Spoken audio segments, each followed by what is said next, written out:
Hi, so good evening, everyone. Let's continue with the day two of this extra class that we are having, the second extra class on PMP.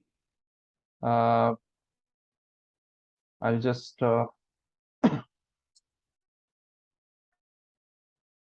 yeah, so this is the slide where we were. Topic C, which is plan and manage budget. So we need to start with budget today. And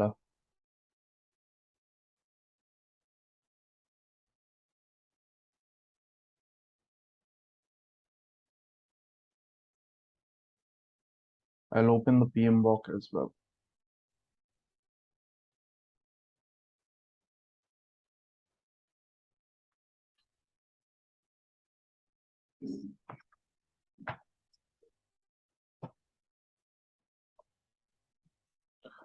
So we will be discussing plan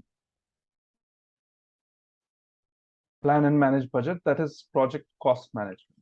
That is cost management. So in cost management, these are the processes. Project cost management, these are the processes. One, two, three, four. So let's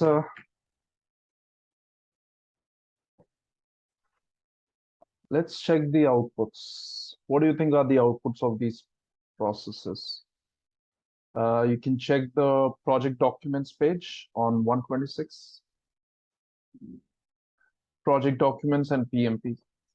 On page 126, on the left side, you have PMP. On the right side, you have the project documents. So when it comes to plan cost management, what is going to be the output? Plan cost management. The output of this process.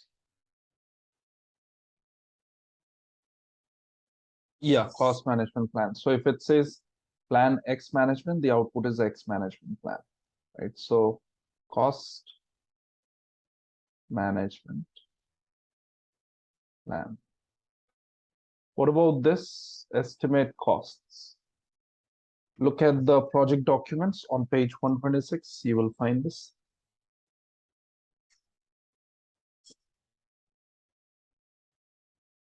Cost estimates. That's correct.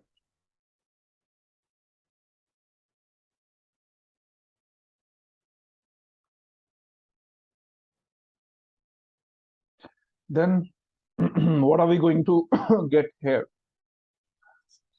Which do you know the pattern? Yesterday I showed you some pattern. So according to that, what are we going to get here in this process? What do you think? When we create WBS, we get scope baseline. When we develop schedule, we get schedule baseline. Now this time we are determining budget. So cost baseline, correct. Cost baseline. You will also get project funding requirements. That's another output. But that's not something that you will find in the project documents, because this goes into control cost, and control cost gives you the cost forecast. This pattern also I showed you yesterday, that control cost gives you cost forecast, control schedule gives you schedule forecast. Okay. So now let's go to this process, plan cost management.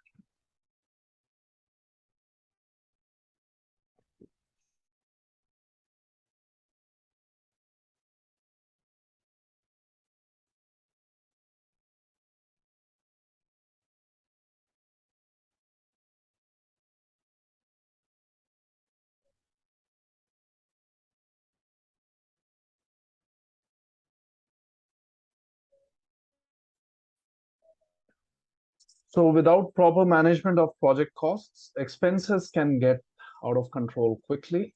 You must be prepared to make adjustments and apply the correct costs to resources, activities, and services that align with your budget. The cost management plan helps you plan, react to, and update project costs when issues or changes arise throughout the life cycle of a project, right? So this is where we'll be managing the budget of the project. So it starts with this plan cost management, because first you need to set up the rules. So this is where you will see the rules. So plan cost management is the process of defining how the project costs will be estimated, budgeted, managed, monitored, and controlled, right? So again, the keyword here is how. For any plan, the keyword is how. Says the benefit is that it provides guidance and direction on how the project costs will be managed throughout the project. Okay. And look at the output as expected, cost management plan. And that cost management plan goes into the PMP, project management. That's why you see that on page number 126 in under PMP. So this is cost management plan. That's the output of plan cost management. It says the cost management plan is a component of project management plan and describes how the project costs will be planned, structured, and controlled. And these are the components you can see. Unit of measure, level of precision, level of accuracy. So you're setting up the rules or guidelines related to all these. WBS links. Remember the control accounts we were talking about? You can see here. It says the WBS component used for project cost accounting is called the control account. Each control account is assigned a unique code or account numbers that links directly to the performing organization's accounting system. You need to create control account and link it to the accounting system of your organization, of the performing organization. It means the organization which is performing the project. Control thresholds. Thresholds, I showed you on P6 as well. Primavera P6 also has threshold. So what is this threshold? Threshold means your acceptance level of variation, or you can say tolerance. It's like, let's say your budget is $100 for first week. But at the end of first week, you see that the actual cost actually crossed $100 by just $1. So your actual cost was $101 after 1 week, which should be $100 as per the plan. But do you think you will be in a panic mode and start making changes here and there? Or would you accept some level of variation? If you think about it, you can accept a level of variation, right? So you will have some tolerance, you will have some threshold. But after this variation, after this much variation, I'm going to take some action. It's not like even if the variation is minute, you will start taking action now. You have to wait for the variation to reach threshold. Once it reaches threshold, now you can take actions. It says variance thresholds for monitoring cost performance may be specified to indicate an agreed upon amount of variation to be allowed before some action needs to be taken. These could be percentage deviation from baseline plan or anything else. Rules of performance measurement, those are like the EVM rules that we talk about. And so we'll talk about EVM, earned value management. Reporting formats, then additional details, some additional details. So this is cost management plan. I've already shared with you a template on cost management plan. You can check that template. If you want, I can show you. But I will show you template just one more time. I don't think checking template really makes sense right now. Plan templates, here we have cost management plan. Because I've already shared with you, it's not really important for the exam.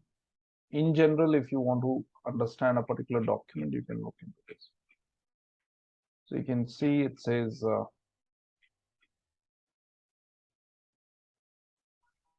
cost units of measure. So for consulting team, it will be day rate. Third-party supplier, fixed fee. Phones, cost per phone, and monthly contract fee. Level of precision, level of accuracy for each of them is given. WBS links.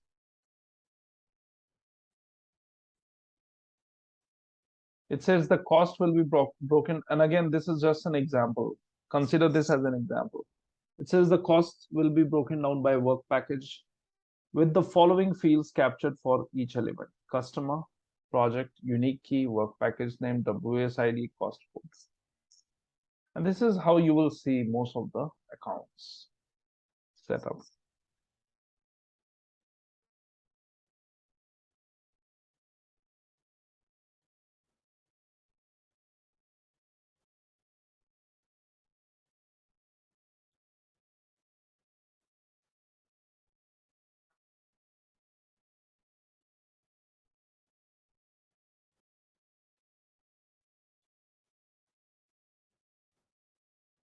Now,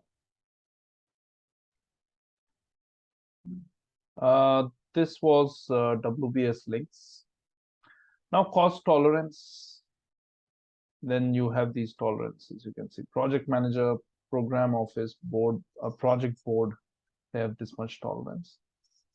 Tolerance or reserves, whatever you can call it. Rules of performance measurement they have mentioned. Cost reporting and format. So these are the tools that they are using in this example.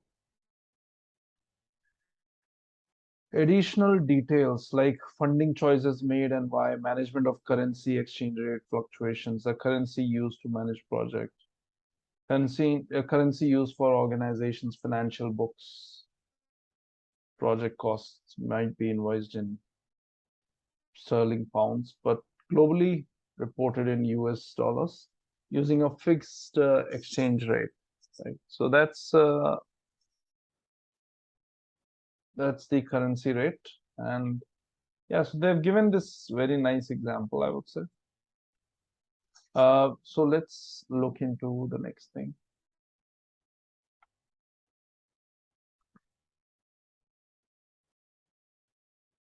WBS links, control thresholds, performance measurement. So on value rules you can mention here, you know, at what points you will measure the performance of your work packages. You can see, define the points in the WBS at which measurement of control accounts will be performed. Establish the technique. So we'll learn about on value management techniques. Specify tracking methodology and the EVM computation equations for calculating projected estimate at completion. Forecast to provide a validity check on bottom-up ESE. So we'll talk about this estimate at completion, what it is and stuff. Reporting formats, what reports are used, what kind of reports will be used, how much relevant that is, and then additional details. And yeah, so that's the end of cost management plan. Sorry, the process was plan cost management. And now what are we going to get? We are going to talk about estimate costs. Estimate costs. This is where we are going to estimate the cost of resources. Estimate the cost of resources, estimate the cost of activities and stuff, right? So it says estimate cost is the process of developing an approximation of the cost of resources needed to complete project work. And benefit is that it determines the monetary resources required for the project. In terms of monetary value, what resources are required? The capital resources. And this is the table.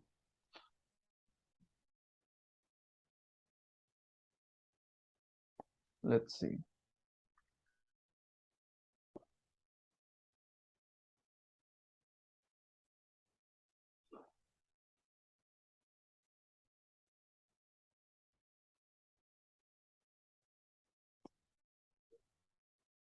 So how are we going to estimate the cost? We are going to use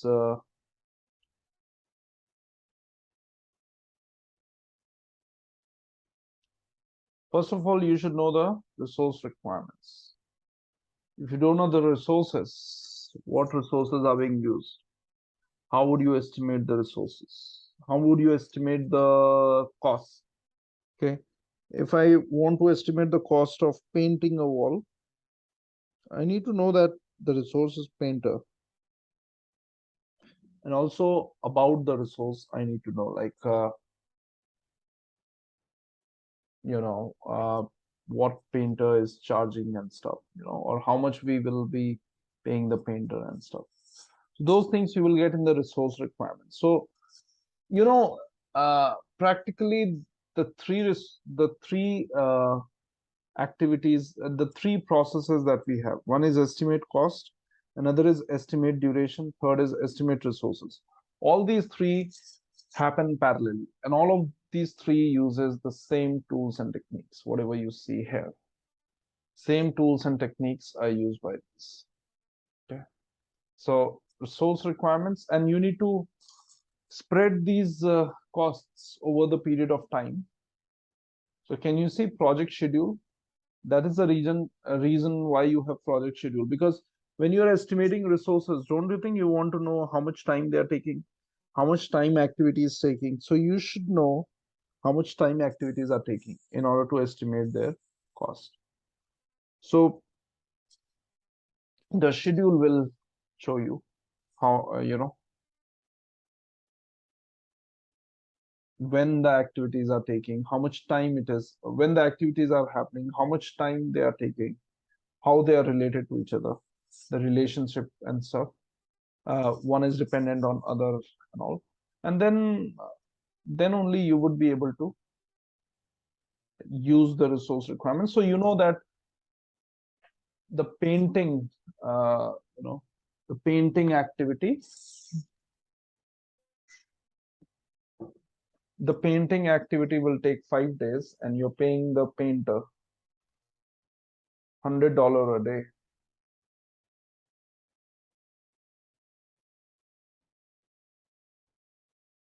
And as per your schedule, you see that the painting activity will take 10 days. From resource requirements, I have figured out that I have a painter and I'm going to pay the painter $100 a day. So 10 days is the duration of the activity, and I'm paying $100 a day. So 100 into 10, that's $1,000. So that's the simplest way to get the cost estimates. Along with that, you might also want obviously scope baseline, because that's where you will get to know the work packages, deliverables, and stuff. So for that, you need the scope baseline. Okay. Then you have the output, which is cost estimates, and you get these through tools and techniques. This is tools and techniques. So we will learn each of these tools and techniques. These four we need to learn.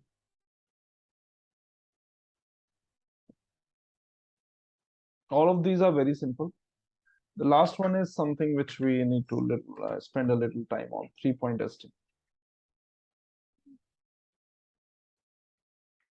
Here you can see this is the process.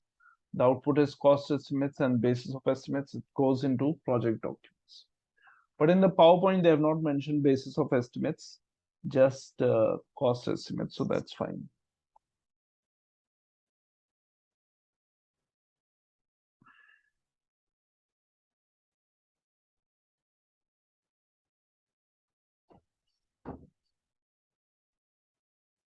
Let's look at the output.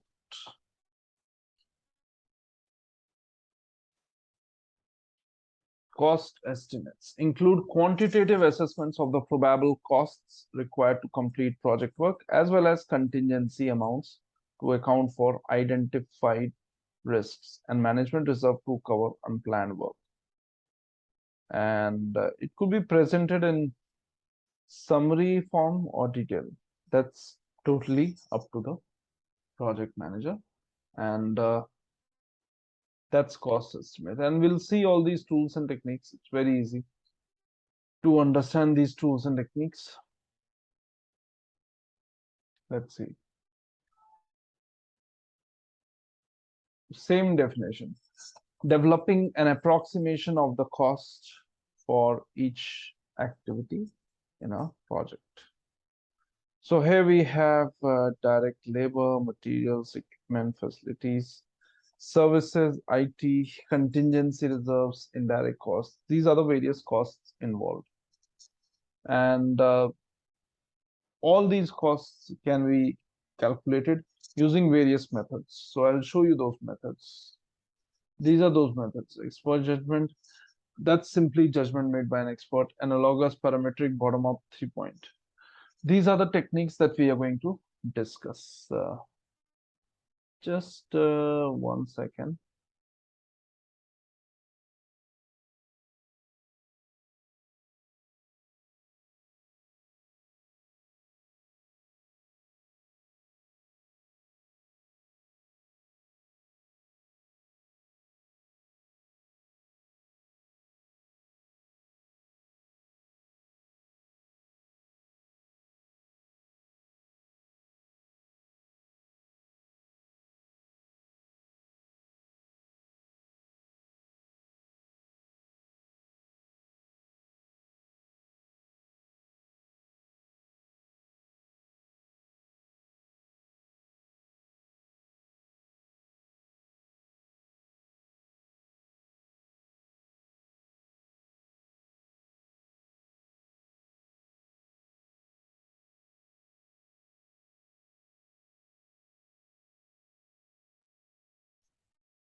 Okay. Yeah, thank you. So let's continue. I will just, I'm already sharing my screen. Yeah. So we were discussing this cost estimates. And so this is simply the estimate of your activities, cost estimate of your activity uh, in the project for which you will be using the resources. You have to know the resources and how much time the activity is taking in order to estimate the cost, right? And that's why it says developing an approximation of cost for each activity in a project. That's cost estimates. Approximation, you can't be exactly true about the estimate, but it's just an approximation. Uh, Cost should include, so these are the things it includes: direct labor, materials, equipment, facilities, services, IT, contingency reserves, that's the additional reserve it has, indirect costs, and these are all the methods here. Expert judgment, analogous, parametric, bottom-up, 3-point. Remember that same methods are used in multiple uh, processes. Like for estimating cost, you are using these methods: expert judgment, analogous, parametric, bottom-up, 3-point. For estimating activity duration also, you will use the same methods: expert judgment, analogous, parametric, bottom-up, 3-point estimating. For estimating resources also, you will use same, except for one of them. You will use expert judgment, analogous, parametric, bottom-up. That's it. There will not be any 3-point estimate for resources. For resources, there is no 3-point estimate. There's just these. Okay. So remember that whichever kind of estimation you're using, you will be using these methods, and we'll be actually going through these methods now. Yeah.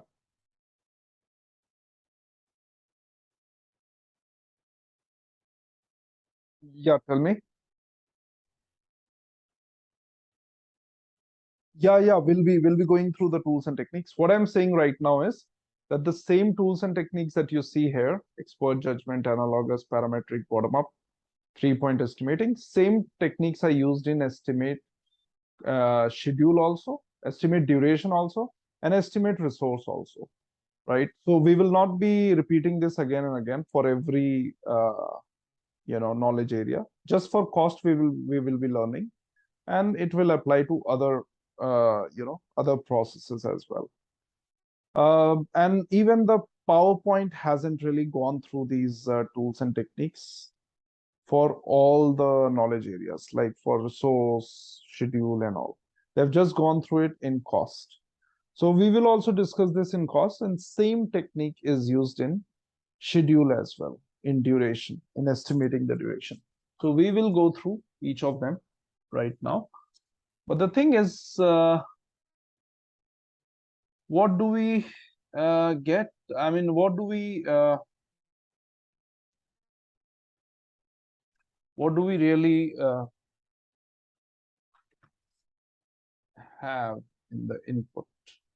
We have resource requirements, we have project schedule, scope baseline and all, and these tools and techniques, and we get the cost estimates.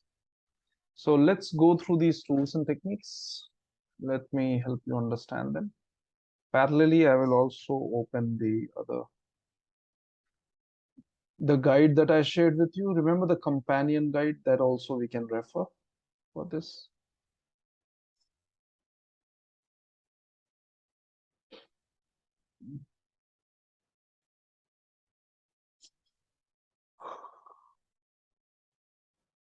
Estimating techniques, yeah. These are various estimating techniques.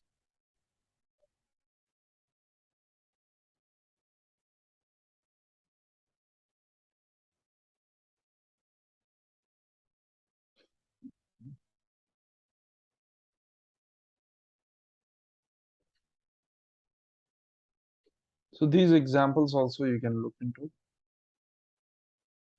Can you see? This is where it is used. Estimate activity durations, estimate cost, estimate activity resources. These three processes, the tools and techniques will be common to that.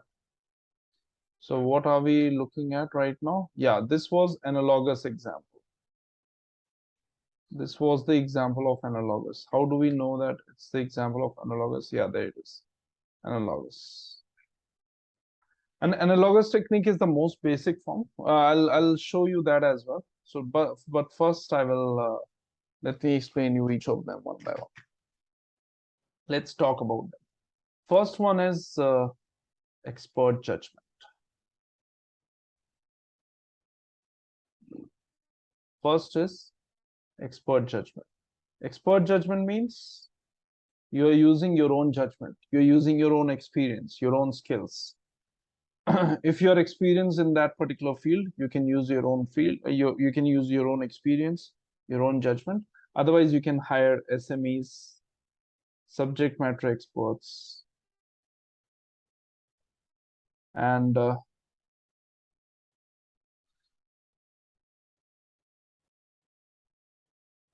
consultants.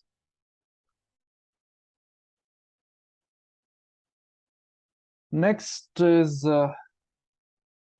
yeah, so here in expert judgment, you use your own past experience, and based on the past experience, you make a judgment that okay, this is how much the cost will be. It's a rough estimate only, kind of. So if you are an expert in this particular field, in any particular field, you would be able to get the estimate using your experience. You might have seen that many a times you don't use any method. You don't use analogous, parametric, bottom-up, 3-point. But based on your experience, you figure out that, okay, this is the work, this is how much it is going to cost. So how do you get to know that? Because you are using your expert judgment. Now let's go to the next one. Analogous. Analogous estimating comes from the term analogy, which means comparison, and it's kind of a rough estimate. Rough estimate.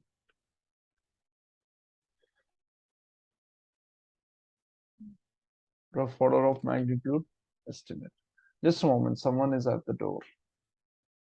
1 second.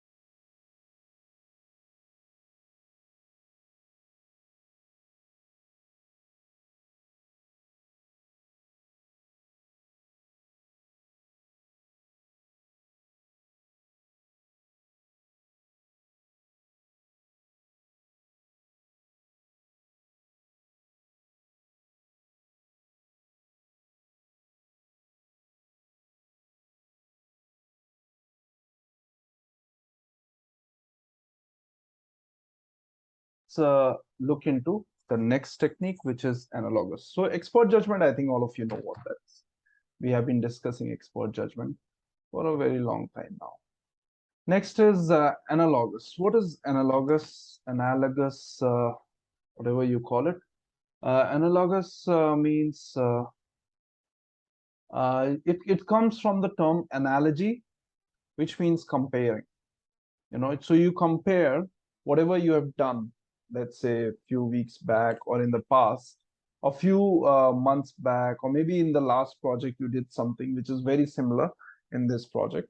You compare, you make a rough estimate that this is how much it is going to be.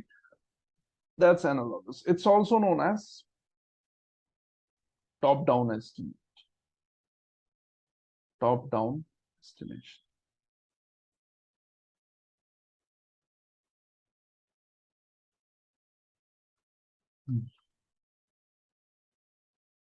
It's like, let's say, in the past you had built a house which had cost you $100.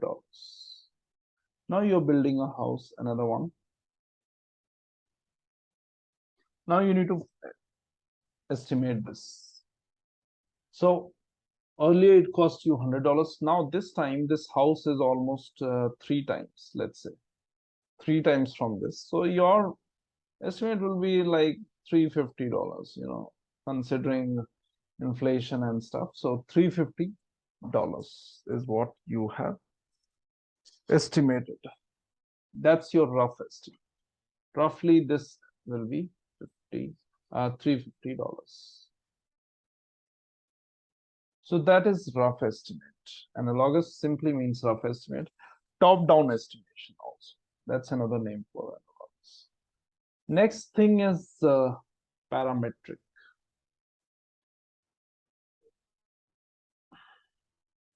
First, I'll give you a little explanation on all of these, and then we will go to that companion guide.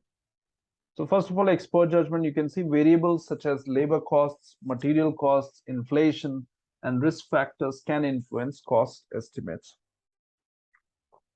Expert judgment, along with historical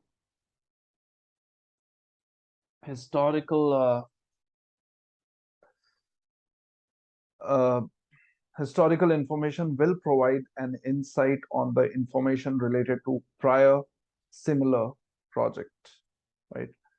So that is expert judgment. And in the past, you have worked on a lot of projects in that industry, and obviously you will be able to make some rough estimate based on your experience. Or you can hire someone else, maybe a subject matter expert or consultant from outside who can help you with that.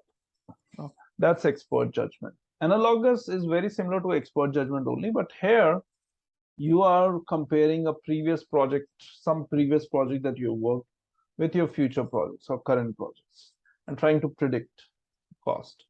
So it says uses the cost of a previous project with similar scope or activities to predict the cost of the future activities. That is analogous. Next is bottom up. Not bottom up, parametric. Next is parametric. Parametric estimating is also called unit rate estimation. So let's say I have to build a house in this area where I'm at right now. I want to build a house in this area. So what I'll do is I need to estimate. Either I can use analogous estimating, parametric, but I'll go with parametric. I can use any of these. I will go with parametric. Let's say I go with parametric, and parametric is where you collect all the past data. First thing is you will collect all the past data. Let's say past data up to 3 years. All the houses built in that area up to 3 years. That's what you need to identify. Once you get that, you put those information on an Excel sheet and then create some kind of a, you can say, parameter. And based on that, you estimate, you estimate the cost. So that's what parametric estimating is. It's also called unit rate estimation. So it's like you have collected the data from the past 3 years. You got this data from maybe some government website or something, or companies who sell this data. And then you conducted a, let's say, you created an Excel sheet, a cost model on Excel sheet you created. And that cost model says that based on that, you used various formulas and you came up with some value that to build a house in this area, it costs $75 per square feet. Okay, $75 per square feet. That's the value I came up with by calculating all those stuff. Because I collected the data of past 3 years of all the houses built in that region. I had the data of area of the house. I had the data of how much it cost actually. I had the area of risk and lots of other things. Once you have that, you know the area of your house. So let's say that is 1,500 square feet. If you multiply these two, you will get the answer. So 1,500 square feet multiplied by $75 per square feet, right? So 1,500 into 100 is 1,500 minus 150,000. Yeah, 150,000 minus 25% of that. So that's like, 1 second. You can multiply this. Let me do that.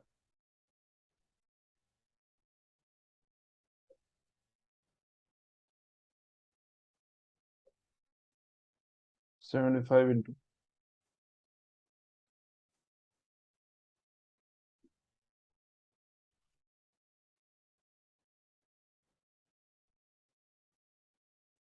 112,500. This is the estimate I'm coming up with. Based on the data that I collected, I create a unit rate value, which is $75 per square feet. And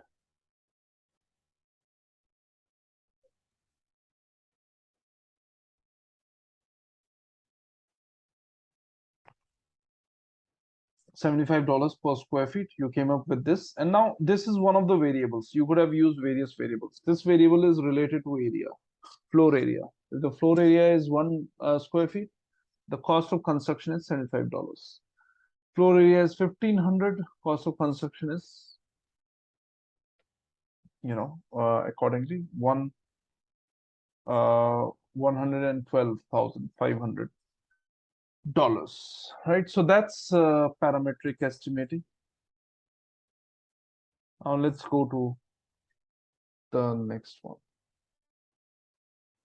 Parametric comes from the term parameter. You have to create parameters, or you can say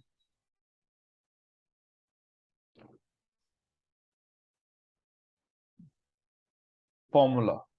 Okay, you can see they mentioned it's based on statistical analysis. It says relies on the statistical relationship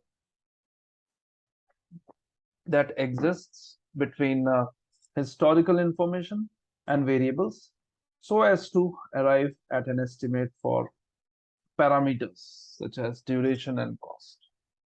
Okay. So using this, we use the historical information and we come up with an estimate for duration or cost or even resources. For all these three, this is used, parametric estimating. Now let's go to bottom up.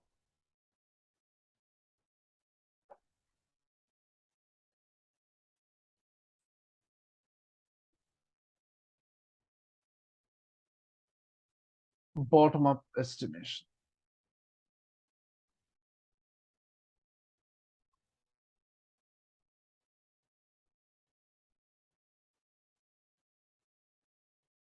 Bottom up estimation is where we use, it's the most accurate estimation.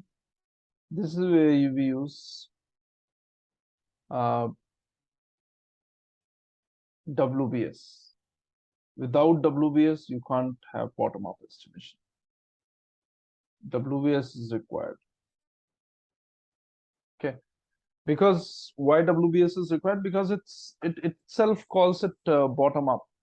So you're starting from bottom. So if you don't see the bottom, if you don't have the bottom, how are you going to start from bottom, right? So that's what it is all about. So you create a WBS and you break it down. This is more like traditional way now.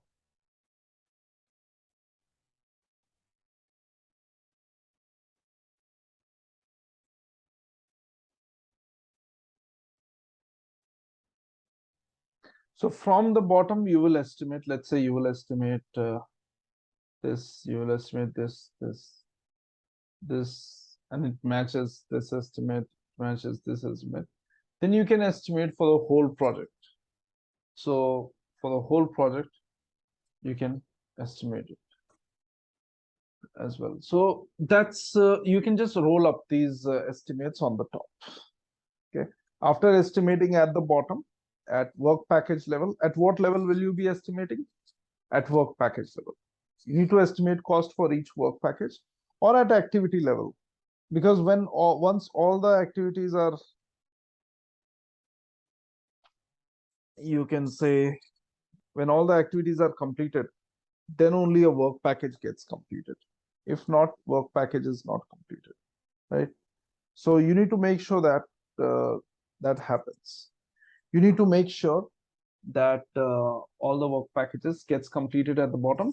Then you can roll up and you can get the estimate of the whole project. That's bottom up estimation, or WBS. So let's see, what does it say? PMBOK, sorry, the PowerPoint.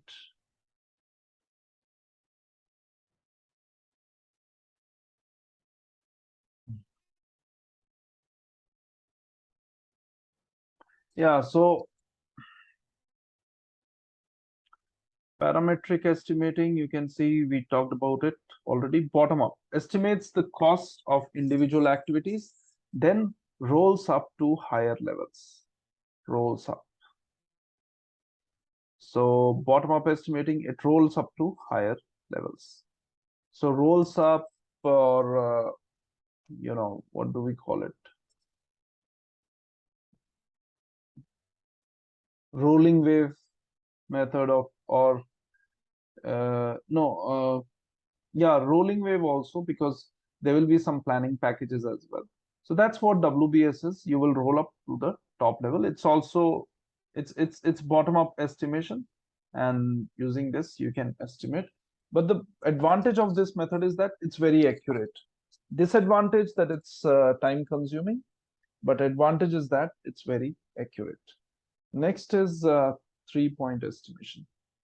Now, 3-point estimating is not used for resources. This is used just for cost and duration. 3-point estimate means there are 3 estimates, most likely optimistic, pessimistic. Based on these 3 estimates, you make your estimate. I'm going to go through 3-point estimate in detail. I will give you some examples as well, right? But we'll discuss the whole numerical. But which technique do you use in your projects? Can you mention on the chat which of these do you use in your projects to estimate anything? I'm not just talking about cost.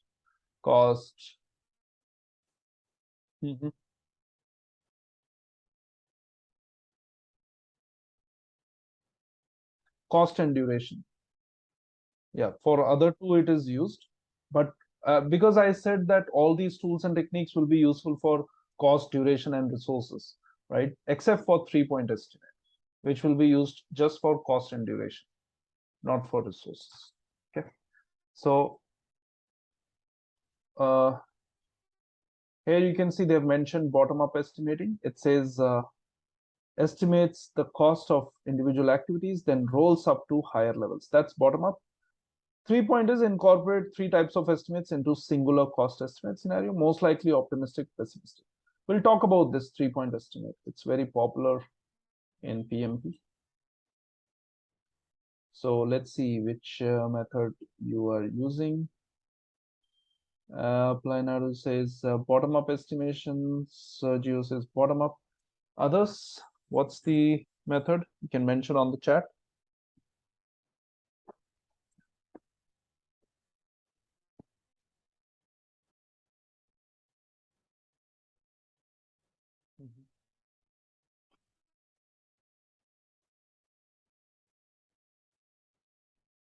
Okay, mostly expert judgment. All right.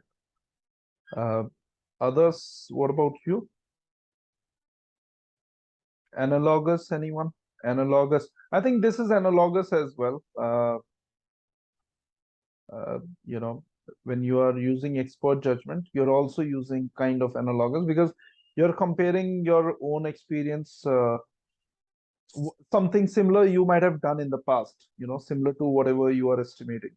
So they will make a rough judgment or rough estimation. So expert judgment and I think analogous go in parallel. So these two are always there. So let's see these methods now.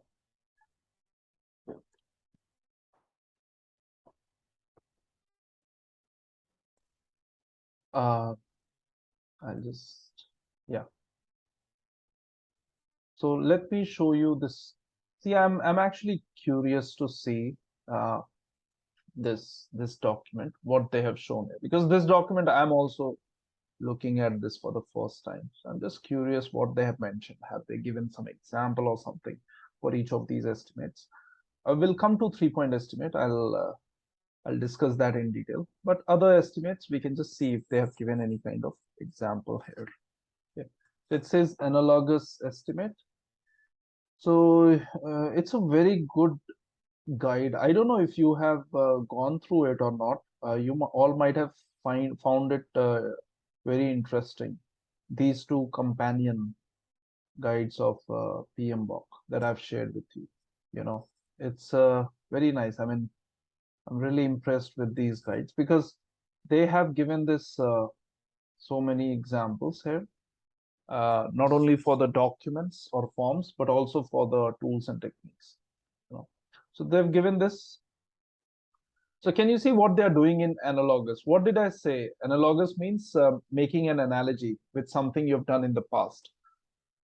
So can you see last class? In the last class, you're comparing this class with last class, and you're estimating the effort. So last class was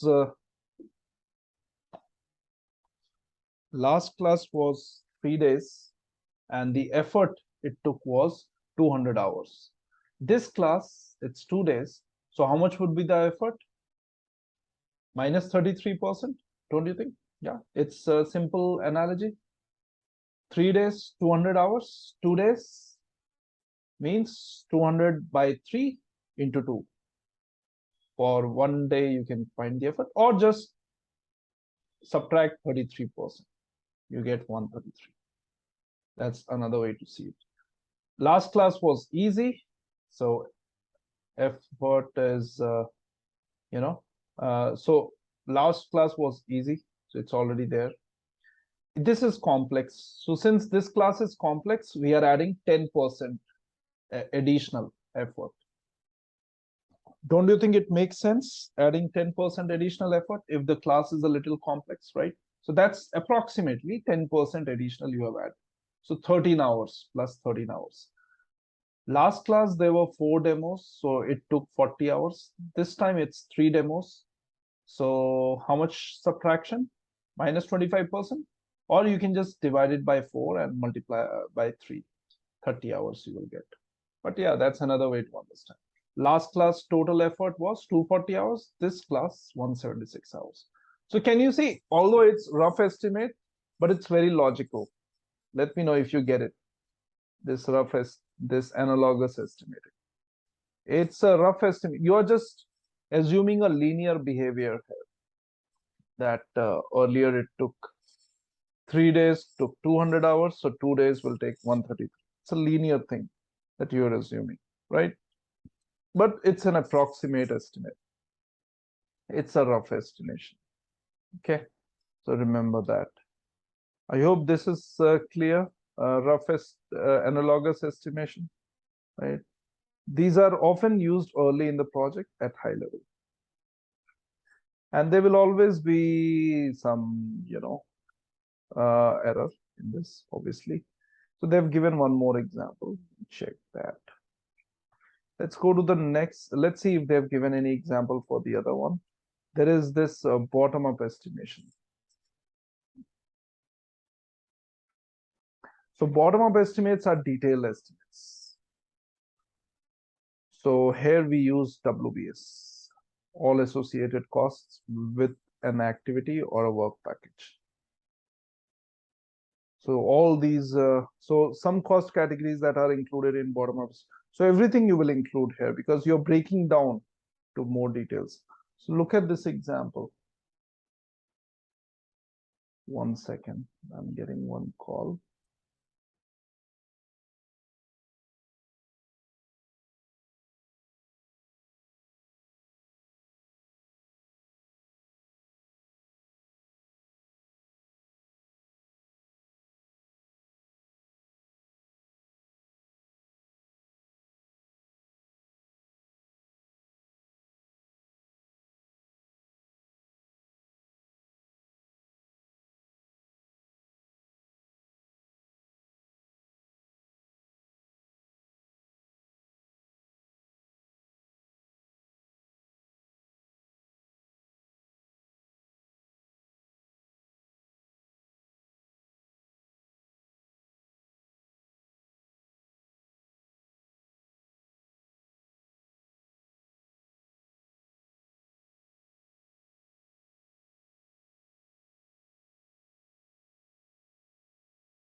Okay, let's continue. Yeah, this is bottom up estimating. Bottom up estimating. And what do we have here? You have been asked to meet the physical growth needs of top dog project services. So you can see everything is included here in this one, in this example. And for each deliverable, because this is bottom up estimation, you will go deeper into each and everything. You can see for labor, senior architect, junior architect, administrative project manager, general contractor, total labor costs, you're getting this. So you have labor hours, labor rates per hour. Physical resources, equipment, supplies is this rate. Does anyone have this kind of estimate? Anyone do this kind of thing? Those who said bottom-up estimate, is this how it looks like for you? Labor, physical resources, and some other costs like expenses. These are expenses. Direct cost, travel, permits, indirect cost, overhead, contingency. So here you need WBS. Without WBS, you can't have it, right? Is it similar? Yes. Yeah, Apply Nadu is already doing this, right? So this is bottom-up estimation. And then what else do we have? Have they given anything else? No, just these two examples I think they have given in this, in the estimation techniques. Analogous is there, bottom-up they have given. Parametric also they have given actually, parametric estimate. Let's see an example of parametric as well. I'm just curious to see what example they have given. That's why I'm seeing this. It's not that it's needed, you need to go through this. No, I'm just curious. I want to look into this. That's why I'm looking at. but they have given very nice examples. I can actually use these in my course, or maybe in next course or something. I can include these examples. So it says you are the project manager for a project to implement a child care facility for your organization's employees. This is duration estimate example. This is cost estimate example. And what example is it? It is parametric. So parametric estimation, have you seen parametric estimation example I'll give you? Have you seen something like square footage in construction? Square footage in construction is very common thing, and it's used in parametric. Like per square feet, whatever is the rate. Let's say rate. I gave you square footage example only in parametric. So look at this example. Can you estimate this value? It says you need to paint the childcare center. It is 6,000 square feet. You are the painting contractor. How long it will take? You ask, oh, sorry, what am I reading? I'm really sorry. Yeah, I'll read it again. You need to paint the childcare center. It is 6,000 square feet. You ask the painting contractor how long it will take. He says a painter can cover about 100 square feet per hour. Therefore, you can assume 60 hours of effort. He plans to have 3 painters on the job. You divide the 60 hours of effort by 3 resources to determine it will take 20 hours or the equivalent of 2.5 days. Okay, they have given the answer as well. So do you know how they got 20 hours here? 6,000 square feet is the area, to be painted. So per hour, painter can paint 100 square feet. Therefore, 60 hours of effort you can assume, painter can cover 100 square feet per hour. So you can assume 60 hours of effort. Why 60 hours? 6,000 square feet divided by 100 square feet per hour. So total effort is 60 hours. And if you divide these 60 hours into 3 painters, because it says that how many painters are there? They have not mentioned the painters. Okay, he plans to have 3 painters on the job. Okay, so if there are 3 painters, each painter had to put 20 hours. So you divide 60 by 3 resources to determine it will take 20 hours or equivalent of 2.5 days. You remember I gave you this example when we were discussing Agile. How many of you remember? Not this example, very similar example. That how do we estimate effort in traditional approach? So I gave you a painting example that there is a wall to be painted and a painter productivity is 25 square feet per hour. Here they have given the productivity as 100 square feet per hour. Anyone remember that? When we were discussing Agile, maybe on day 2 or something, I gave you this example. I don't know if anyone remembers or not, but when I was discussing story points, when I introduced you to story points, just before that, I gave you an example of painter. Like there's a wall to be painted, the effort, we wanted to estimate the effort, so that we assumed a painter productivity of 25 square feet per hour, right? So that's again an example of parametric. Are you all getting this parametric? It's very simple, right?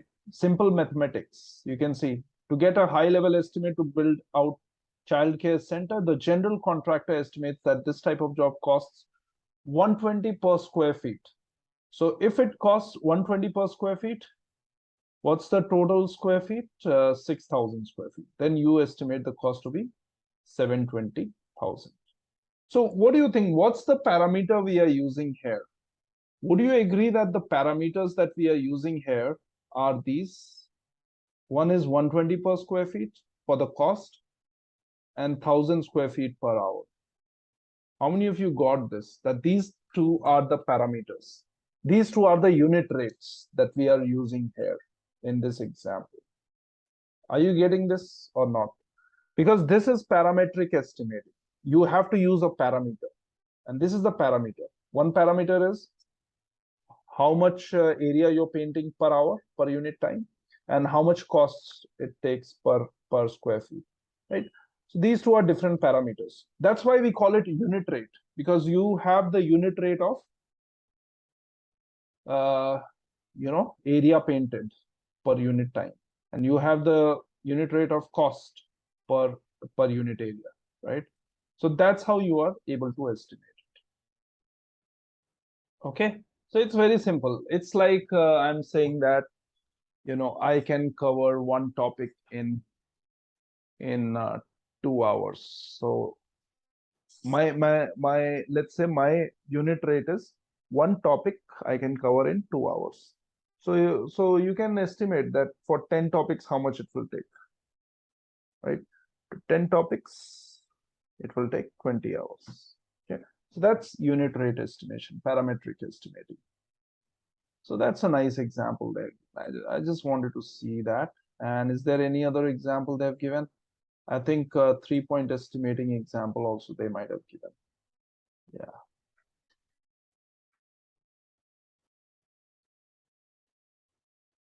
But 3-point estimating, I'll be explaining you. So no need to really use this. Yeah, let's go to 3-point estimating.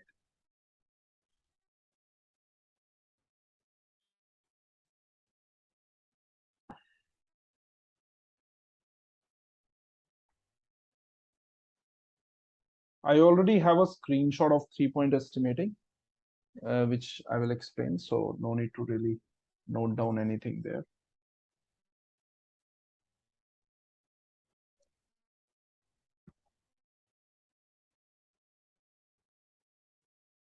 Okay, so let's discuss this 3-point estimating.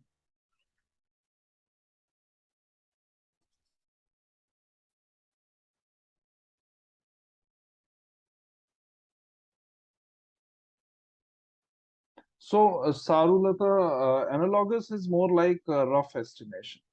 It's like, I'll give you one idea. So let's say last year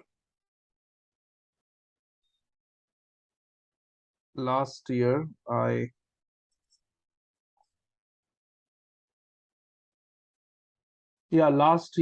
painted, it's a rough estimation. You don't go deeper into things. You don't go deeper into anything. You don't break down the project scope or anything. So you look at the project as a whole.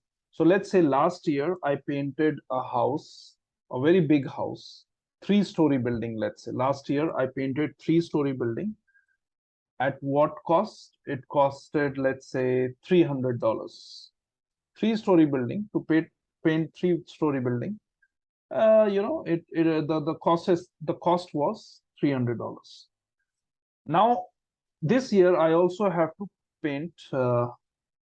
I have very similar job, a similar project, but this time it's a very similar area and type of building, but it's just 2-story. So what's the rough estimate I can make here of how much money it will cost to paint this 2-story building? Last year I painted 3-story for $300. This year it's 2-story. Yeah, you can consider inflation as well, right? So inflation maybe at 6%, 6% or something. Not much in India, so yeah, 6% I think you can consider. And so that will make it like so 220 or something. Okay, 210 actually. $210. Parametric, you don't have to consider inflation rate, Purushottam. For parametric, you just need to identify that parameter, that value, that already consists of inflation and everything. Okay, so that unit rate that you identify. Okay, So remember, parametric is just unit rate method. So that's why I don't you I that's why initially only I introduced you all to these names. Analogous means top down. You're not going deep. You're looking from top. Are you getting this? Analogous means you're looking from top. You're not going deep. I'm not going into all counting all the walls of the house or anything. I'm not calculating the area of walls. Just I'm making a rough estimate that last year 3 stories took me $300. This year, 2 stories, $200. That's my rough estimate. Maybe 210 because of inflation and stuff. That's your technique. Then parametric is where you do a little more, you know, you use unit rate. So one topic I can cover. My unit rate is that one topic I can cover in 2 hours. So 10 topics I can cover in 20 hours. That's parametric. Bottom up is you go deeper into each and everything. You break down the project scope into smaller pieces and you go deeper into each and everything and you estimate. That's bottom up. By the name itself, you should know it's bottom up. You're starting from bottom, each and everything in detail. Work packages. That's what you saw the bottom up example, right? And I would suggest you to use that companion. Everyone has that companion guide or not? Look into those examples. I think I uploaded this on the group yesterday. I'm not sure. Maybe I uploaded. So you can look into those examples. It will give you more clarity. But this is what it is. For the exam, it's fine. But if you look into those examples, it will be useful for you. It will help you. It's better you understand them right now only. Don't think that, okay, for the exam, I don't need to understand it well enough. Just this much is fine. No, if you think that, if you're interested, look into that companion. Just look into those examples, try those examples. That topic is done. And these techniques, these are not just useful for estimating cost, but also for duration or resources as well. Okay. Next, I'm going to talk about parametric estimating. That's the next thing. Before that, just give me some time. I have some servicing to be done in some equipment, and it will take like 15 minutes or something. So let's take a short break of 15 minutes. After that, I will, we will continue with the 3-point estimation. That is something I want to discuss. Till then, if you have some time, look into the companion guide that I've shared with you. Look into these analogous, parametric, and bottom-up examples. Try them. And I'll be back in 15 minutes, 15. Okay. So, yeah.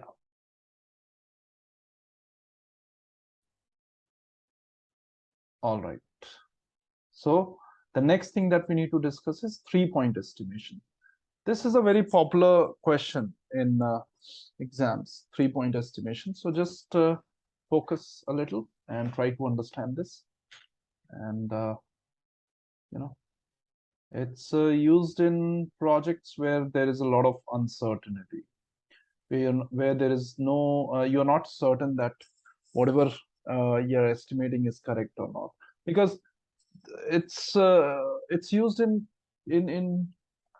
to estimate activities which are very unique, something which you haven't done in the past.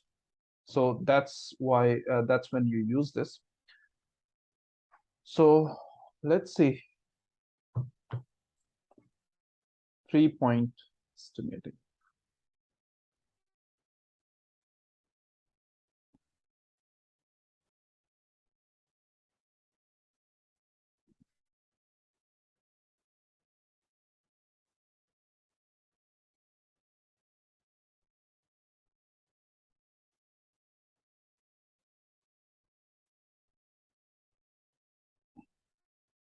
This is used for projects or activities where there is a lot of uncertainty.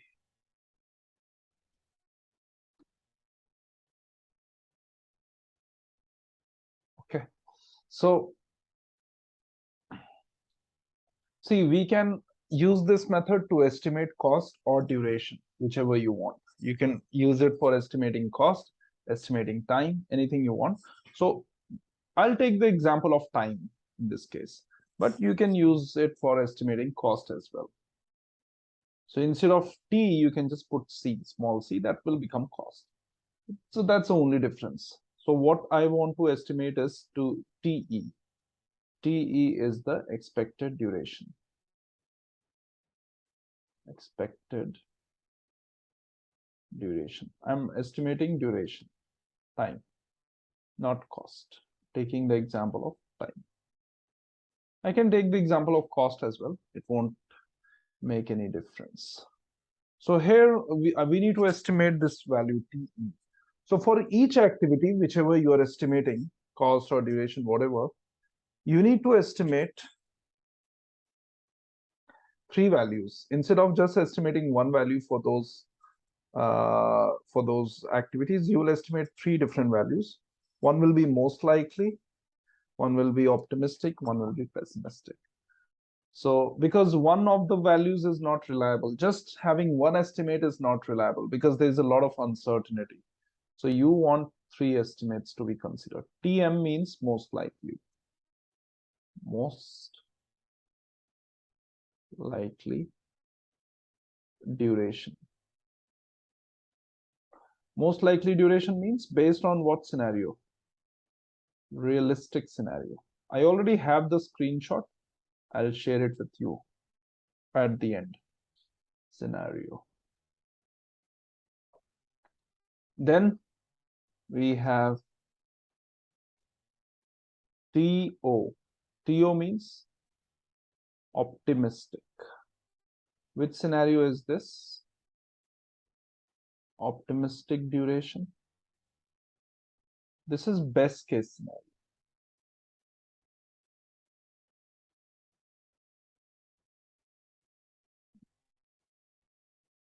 Then what about this one?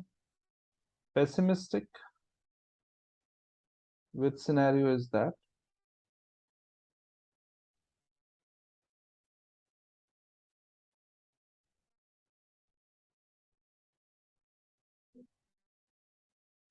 My handwriting is really bad. Pessimistic duration. Worst case scenario.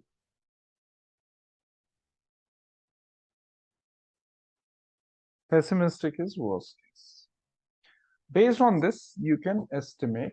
There are various ways in which there is a formula you can use to estimate. Okay. Yeah. So this is worst case, pessimistic.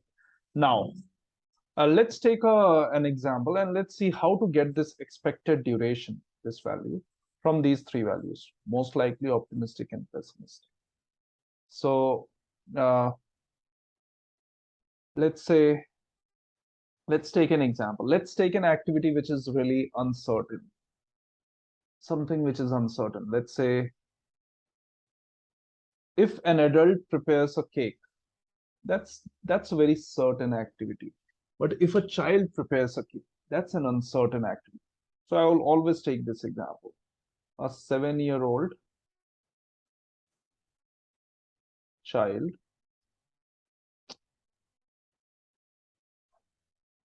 a 7-year-old child prepares a cake. Okay, that's the activity. So we need to find out TE. Now, tell me most likely time. Imagine a cake. Imagine a 7-year-old child. How much time do you think a 7-year-old child will take to prepare a cake? What's your realistic scenario? Most likely. What's your most likely duration? So Sarulata says 2 hours. Let's go with 2 hours. So again, depends on what cake you are imagining and also the capabilities of the child. So I'll just follow one of you. because we want the same mindset for all the three answers. So I'll see what Sarulata is saying for all the three options. So 2 hours is her estimate for most likely. That's like 120 minutes. You can put that in hours or minutes. Anyway, optimistic. TO, what do you think? TO optimistic means best case scenario. So what do you think? Same child, same cake, best case scenario. How much time do you think it will take, Sarulata? We'll go with the same mindset. So Sarulata says 1 hour 45 minutes. Okay, let's go with 1 hour 45 minutes. That's like 1.75 hours, which is like 60 plus yeah, 1 hour 45, yeah, 105 minutes. 105 minutes. Yeah, right. So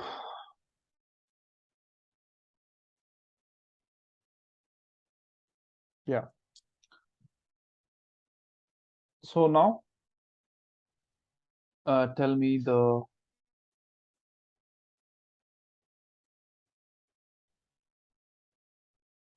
worst case, pessimistic.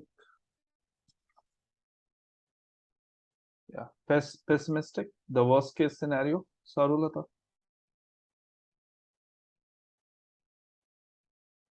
2.5 hours. Okay, let's go with 2.5 hours.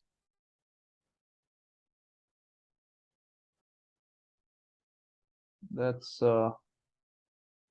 120 plus 30, 150.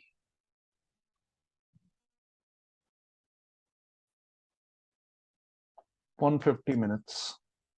These are the three estimates. Now, based on these three estimates, so you asked your team, like you gathered your team, you asked them, what's your most likely estimate? What's your optimistic estimate? What's your best case scenario? Sorry, what's your realistic scenario, best case and worst case scenario? Now, based on that, you got these three values. For each activity, you can get these values. And you can just send them a questionnaire or something. Send them a questionnaire, let them fill that questionnaire. So, or any survey or anything. You can create a Google form. And then they will give you these answers and you can the answers. So now one technique which is used is called triangular distribution. Triangular distribution. So don't be worried because of the name. It's a very simple method. It just means taking average. So T means taking average of these three. TO plus TM plus TP by 3, because we are taking average, so we'll divide it by 3.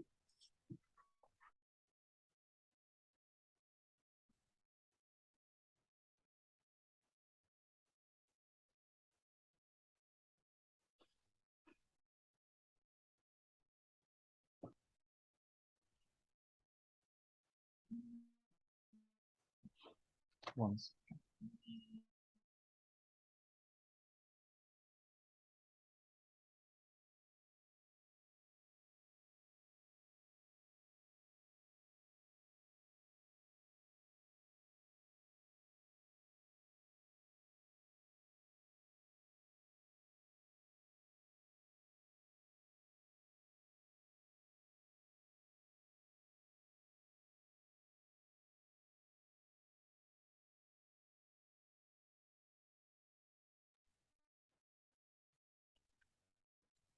Okay, so let's continue.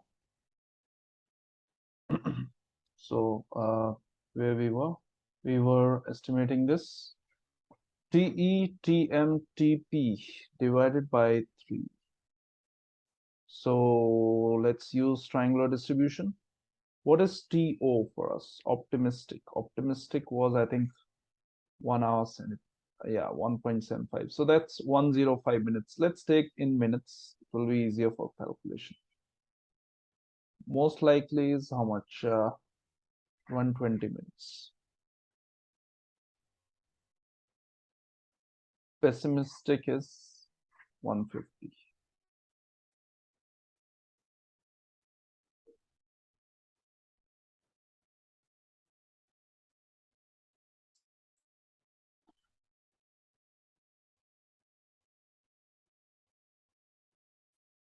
Okay, so let me divide it by 3.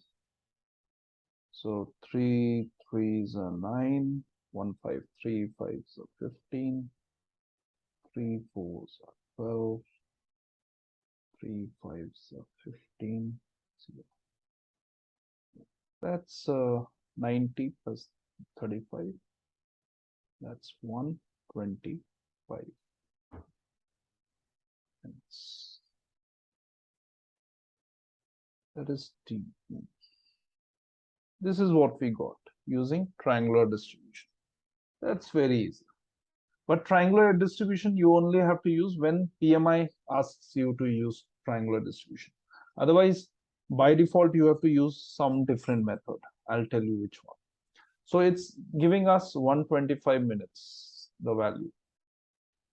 Now, tell me,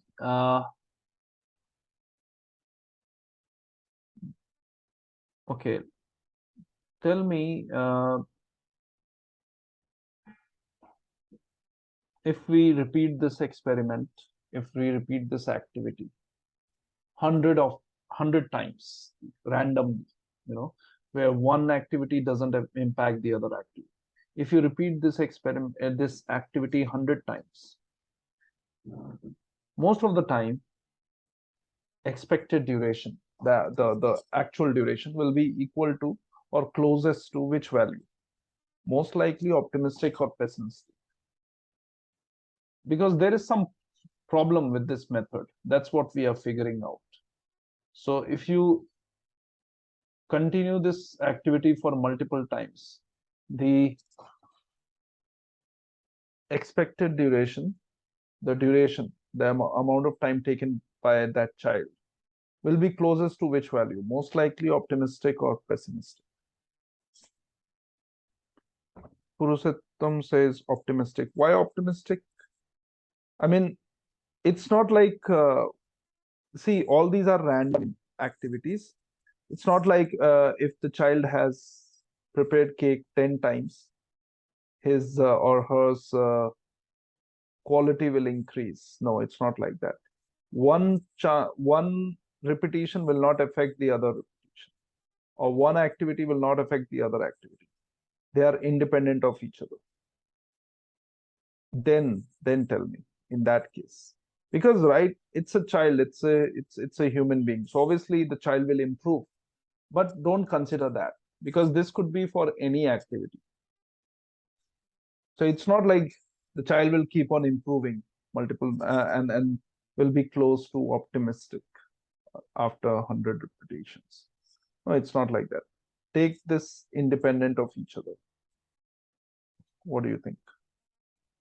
If you collect the data for 100 activities of similar child and similar cake, your values will be closest to which value? Most likely optimistic or pessimistic. Most likely means realistic scenario. Optimistic means best case. Pessimistic means worst case. Which one has higher chances of occurring? Realistic, optimistic, realistic, best case, or worst case?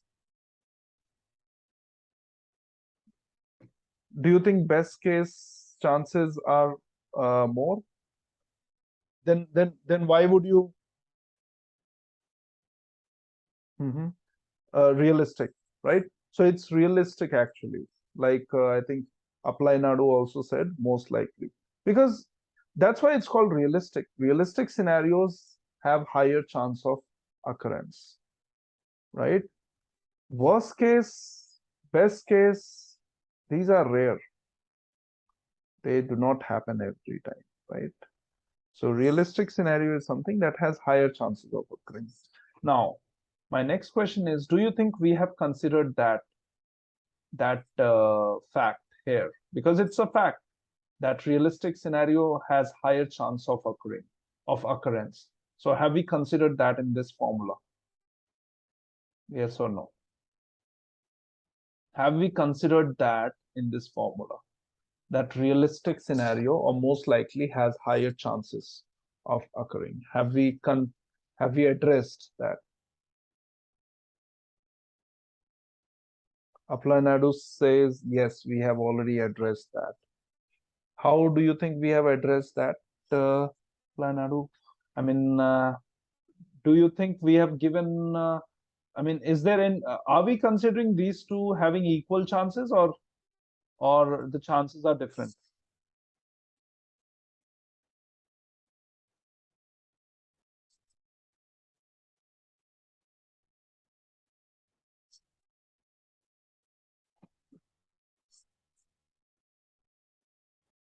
TO or TM? Like, which one do you want to give more weightage? TM, right? Right now it's equal, but which one do you want more? TO or TM? TM, right? Most likely means realistic. So TM is this is realistic. Okay, this is best case. This is worst case. So are you saying that TM has not been given weightage here? Yeah, is that what you were referring to? Yeah, that's correct. TM hasn't been right now you see that each of these have equal chances of occurrence. Optimistic, most likely pessimistic. We haven't considered any weightage for anyone. So what are the chances of the actual duration being optimistic, most likely, or pessimistic? 1/3, 1/3. Each of them we have considered equal chances, 1/3. We are considering that the chances of duration, actual duration, being equal to optimistic is 33%, 33.33%. Most likely is 33.33%, and pessimistic it's 33.33%. But instead, we know that chances of most likely occurring, chances of most likely being equal to actual duration is very high, because that's why it's most likely, that's why it's realistic. So that we have not considered here.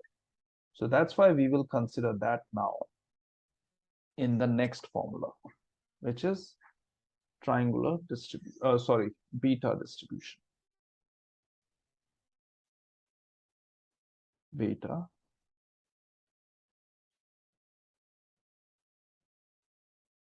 distribution. Here, what we do is we increase the weightage of most likely like this. And what shall I divide it by?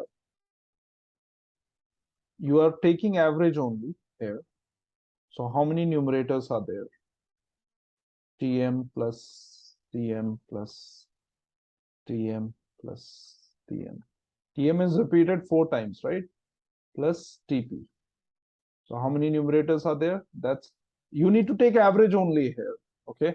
So sample sizes 1, 2, 3, 4, 5, 6 divided by 6. That's why there is 6 at the bottom in the denominator. Okay. So it has to be 6. Yeah, 6. So can you see here we have considered more chances of most likely? What are the chances of most likely? We have considered 4/6. What is that? 2/3. 2/3 is the chance of most likely, and optimistic and pessimistic we have given 1/6. 1/6 plus 1/6. 1/6 each. That's the chance of optimistic and pessimistic. Okay. So this is what we have done. We have given more chance to most likely because it has higher chances of occurrence, because that's why it's most likely, it's realistic, right? So now calculate this value. and put it on the chat. Calculate the value and put it on the chat.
Yeah, so what's the value? 122.5 minutes. Beta distribution. Okay, all right. So 122.5 minutes. Let's put the value here. So TO we are getting as, 1 second. Let me see where's the value.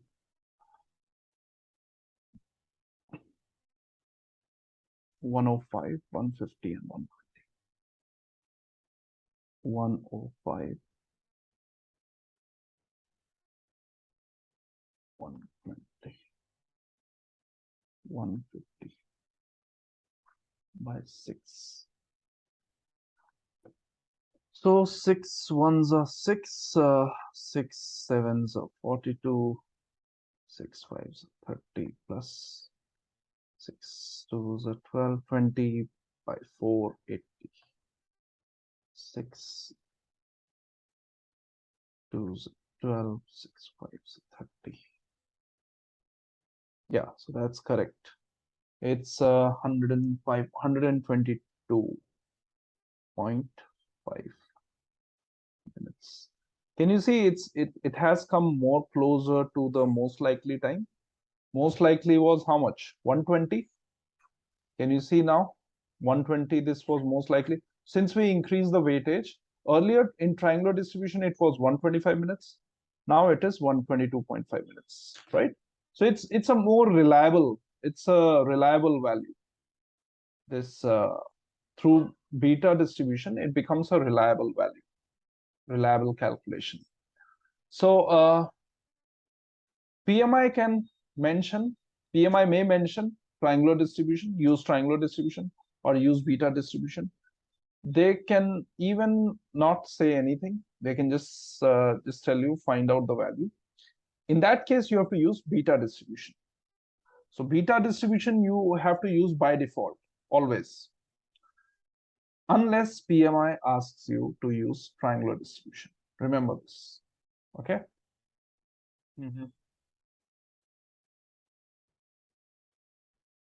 Most likely. That's just someone who created this method, beta distribution. He or she, preferred 4 times. It's just a distribution. It's a probability distribution that they have chosen 4 times.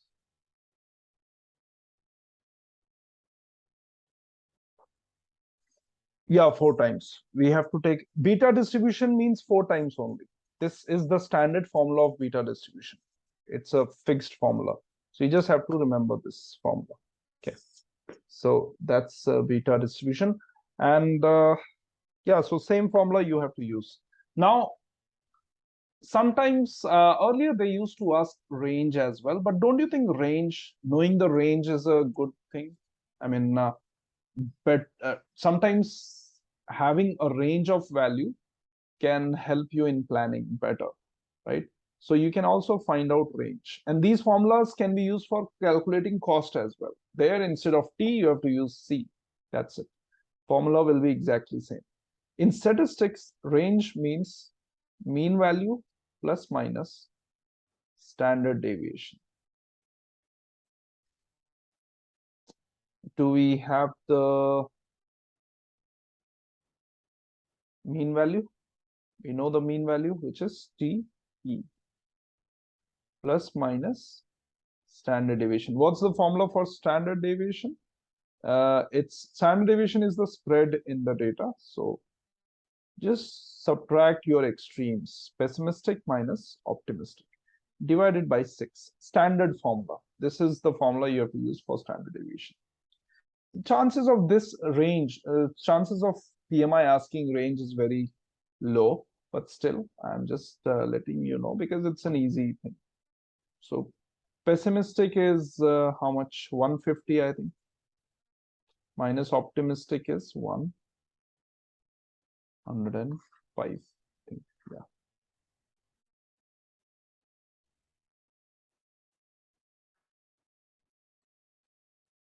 Which is 45 by 6, which is 7s of 42, 6 minutes, 7.5 minutes. So this will be, range will be how much? What is TE? TE came out to be, let's use this one, beta distribution, 122.5. It came out to be 122.5 plus minus 7.5 minutes. So what is that?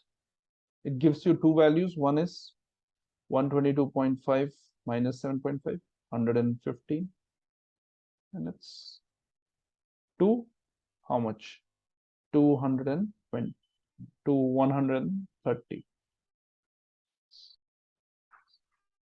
115 to 130 minutes.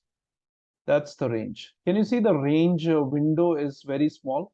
It's like 15 minutes range window, right? The range window is very small here, 150. Why it is very small? Don't you think your pessimistic and optimistic values were very close? I mean, they were not very far from each other, right? If they were very far, your range, standard deviation will be very high, and your range will also be very high. Does that make sense to everyone? Don't you think it's very logical? If your optimistic and pessimistic values are far from each other, that means your standard deviation will be higher, TP minus TO will be higher, and your range will also increase, because in your estimate, when you say pessimistic or optimistic, you're saying very, far from each other value. It's very, there's too much difference between them. Okay, so that's how we calculate range. 115 to 130 minutes. I'll share with you one screenshot of this. How many of you got this 3-point estimate? You can see this is 3-point estimate. I've shown the whole thing here. You can see most likely, optimistic, pessimistic, triangular distribution, beta distribution. Same example, 7-year-old prepares a cake, 90, 60, 180. That's what someone estimated on that day when I took the screenshot. 110, 100 minutes, got the range, 80 minutes to 120 minutes. This is 3-point estimate. I'll share with you, remind me at the end. How many of you have understood this? Very easy, don't you think? Let me know. I think it's very easy, 3-point estimates. And if you want to see some example, I'll show you some example as well on this.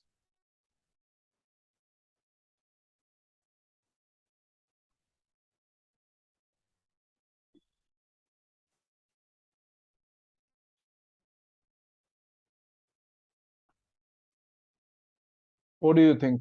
What's the answer to this question?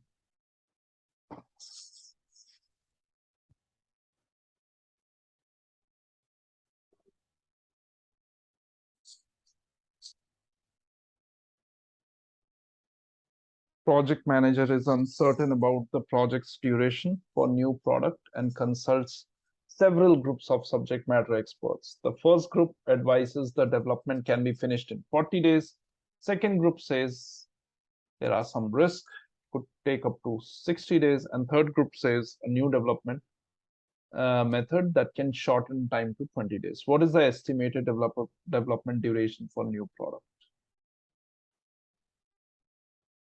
Also find the range.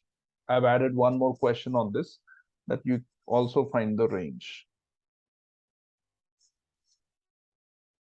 Quickly find out.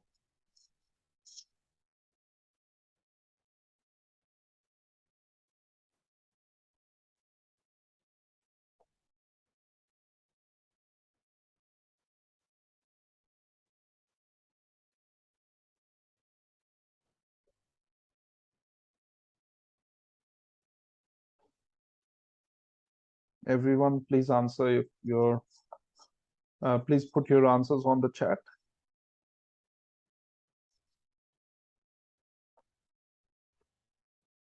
40B. Okay. And what's the range? Please mention the range as well.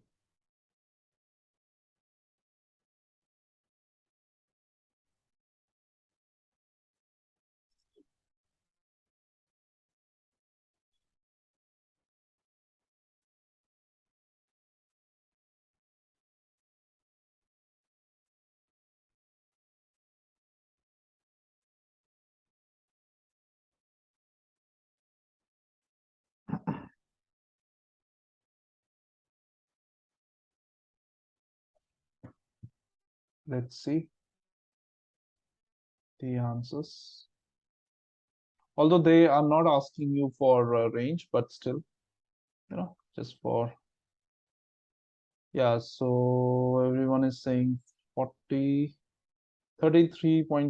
to 46.67. Yeah, both of you are getting same. Purushottam and Leonardo. Yeah, 40 is the answer for this. Yeah, that's correct. Why 40? 40 into 4 is 160. 160 plus 60 is 220. 220 plus 20 is 240. By 6 is 40. B is the answer. And other questions are also there. I'll show you.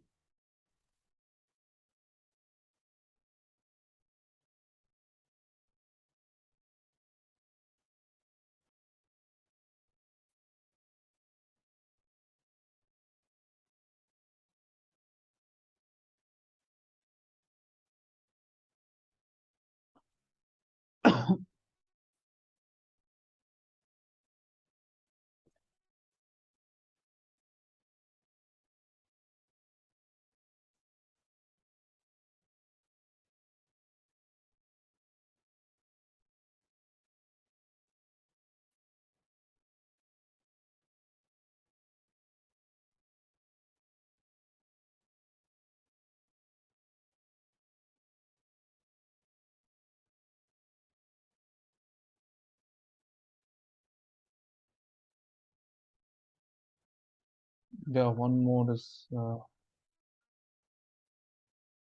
this. Can you see here they have clearly mentioned using triangular estimating technique, what is the duration of new project? So 25, 40, 10. So 50 plus 25, 75 by 3. That's 25. So C will be the answer for this question. So here you just have to use triangular distribution. Okay. So PMI will ask you whenever you have to use triangular distribution, but not for beta distribution. Beta distribution, I mean, it's very generic, something that you should be using if they are not asking for anything. So here in the companion guide also, they have mentioned this: optimistic, most likely, pessimistic. Optimistic. Now, in that case, you would use an equation that reflected your experience. So this is again a generic formula. Based on your experience, you're putting this, but it's not beta distribution. So this is not the formula that you have to use. Based on the historical data, you found that most likely has higher chances, pessimistic has higher chances, double the chances as optimistic. So based on that, you modified this formula. So that's what it is explaining, that if you have historical record or expertise available that shows that the likelihood of optimistic, pessimistic, and most likely is different, then use these distributions. For example, you may have a historical data shows that the last 20 times you have performed a similar activity, the optimistic estimate was valid 4 times. The most likely was closer to accurate 8 times, and the pessimistic was closer to accurate 8 times. So you increase their weightage, and you kept this as 1. Total came 5. But that's not beta distribution. I'll show you beta distribution.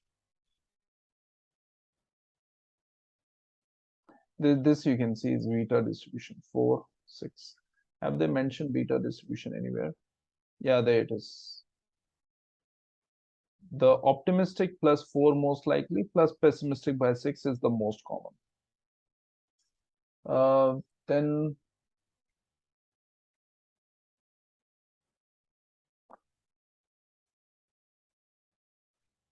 okay, so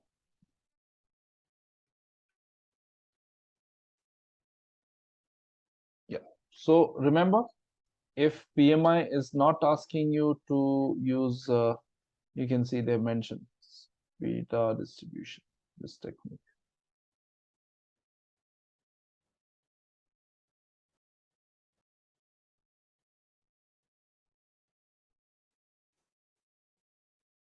I'm just checking if they're using the term beta or not, but it's fine. Beta is. Let's go back to, I think 3-point estimate is clear to all of you. We have discussed this, and we have discussed the examples as well. And now we are going to talk about the next thing.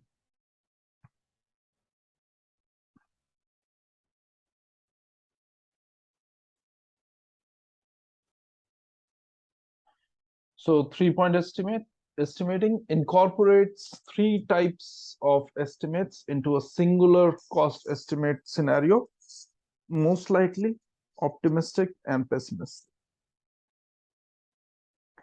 And you saw that range was not mentioned in the PowerPoint. So because range was not really a question, in the questions, in those prep questions, you didn't see any range option. Because in the previous exam, they used to add this range related question as well. This exam, I don't think they will ask you range, but still, since it's part of this topic, I wanted to discuss range as well. So I've shown you, remember range as well. It's a good thing to know, and it will be useful for you. Now let's go to the next thing.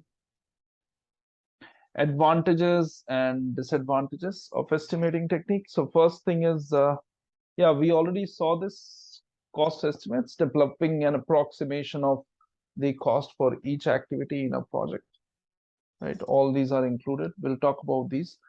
First, analogous. In analogous, you can be sure that nothing is left. You have covered all the work because you are looking at things from the top, analogous point of view, right? That means you're not going deeper into things. Disadvantage that sometimes it could be inaccurate.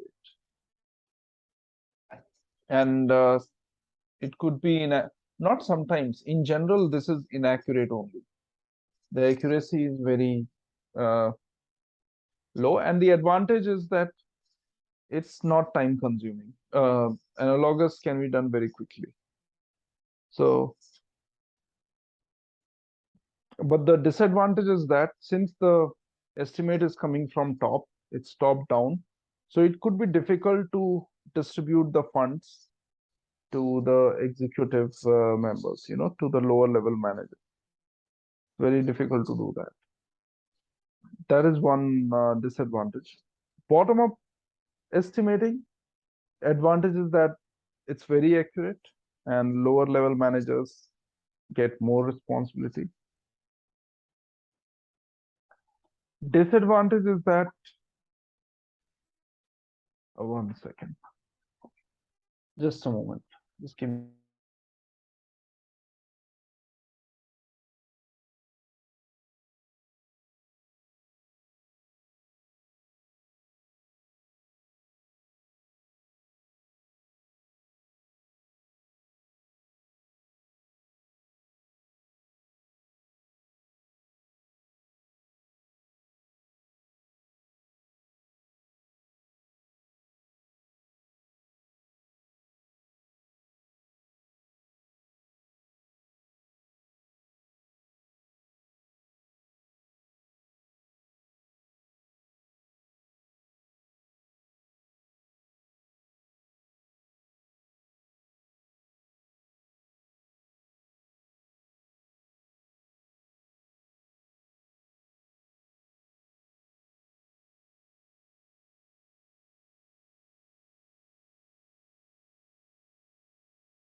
Okay, I'm back now. Let's continue. Thank you.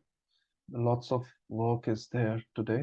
All right, so we were discussing about analogous estimating, advantages and disadvantages. So we saw that bottom-up estimating, the advantage is that it's very accurate, because you're going deeper into things. You are breaking down the scope and going deeper. And the disadvantage is that it's very time consuming and you need WBS for that. Without WBS, you can't do bottom-up estimating. That's a problem.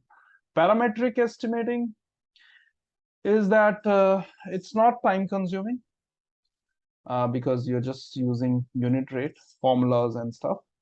You can use Excel sheet to make your calculation quicker, but it could be inaccurate depending on integrity of historical information, because if you're using wrong historical information, it could be inaccurate as well, this parametric. Now, let's look into this common estimating types.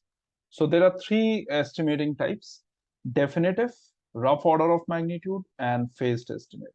Definitive estimate is very highly accurate. It's highly accurate, 5% to 10% accuracy, minus 5% to 10%, which means that if your estimate is $100, your actual value may range from $95 to $110. And rough order of magnitude is like accuracy is minus 25% to plus 75%. That's very bad accuracy, rough order of magnitude. That means if your estimate is 100 rupees, your actual value may range from 75 rupees to 175 rupees. Phased estimate is a combination of both definitive and rough order when you use together. Let me show you that. So you can see rough order of magnitude is something that you make early in your project, generally made early in the project, developed without basis of detailed data and often based on high-level historical data, expert judgment, or a costing model. Accuracy is minus 25% to 75%. That's rough order of magnitude. It's very early in the project you make it, and without much detailed information. Based on high-level information only, you make this. Example is analogous, parametric. These are all rough order of magnitude, expert judgment, right? Definitive estimate, based on detailed information about the project work, developed by estimating the cost for each work package in the WBS. Okay. And accuracy is minus 5 to 10%. So here you need WBS, and accuracy is very high, very good accuracy. And the example is bottom-up estimation, example of definitive. Phased estimate, it's a combination of both. Allows the use of less detailed estimate for some later parts of the work. See, something that will be happening later on, for that you will use rough order of magnitude because you have less information. So you'll use rough order of magnitude, analogous maybe. And something that will be happening sooner, for that you will be using this definitive estimate. Definitive estimate, which is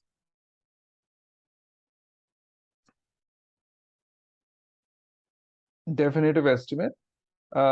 If something will be happening sooner, for that you'll be using definitive estimate, because you have details of whatever is happening maybe next week or next month or this month. So that's phased estimate. That means based on the phases, which phase you are in, you're choosing your estimation method. Something that will be happening sooner, you're estimating in detail. Something like definitive estimating. Something that will be happening later on, you're using analogous, let's say rough order of magnitude estimate. So it's a phased estimate. Okay.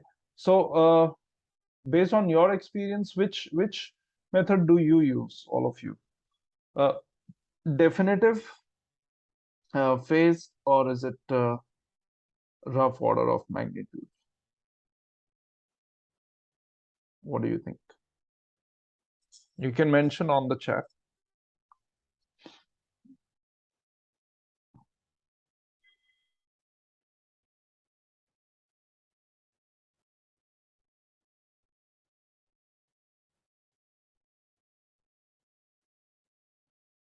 please mention on the chat. What method do you use in your projects? Is it definitive, rough order of magnitude, or is it phased estimation?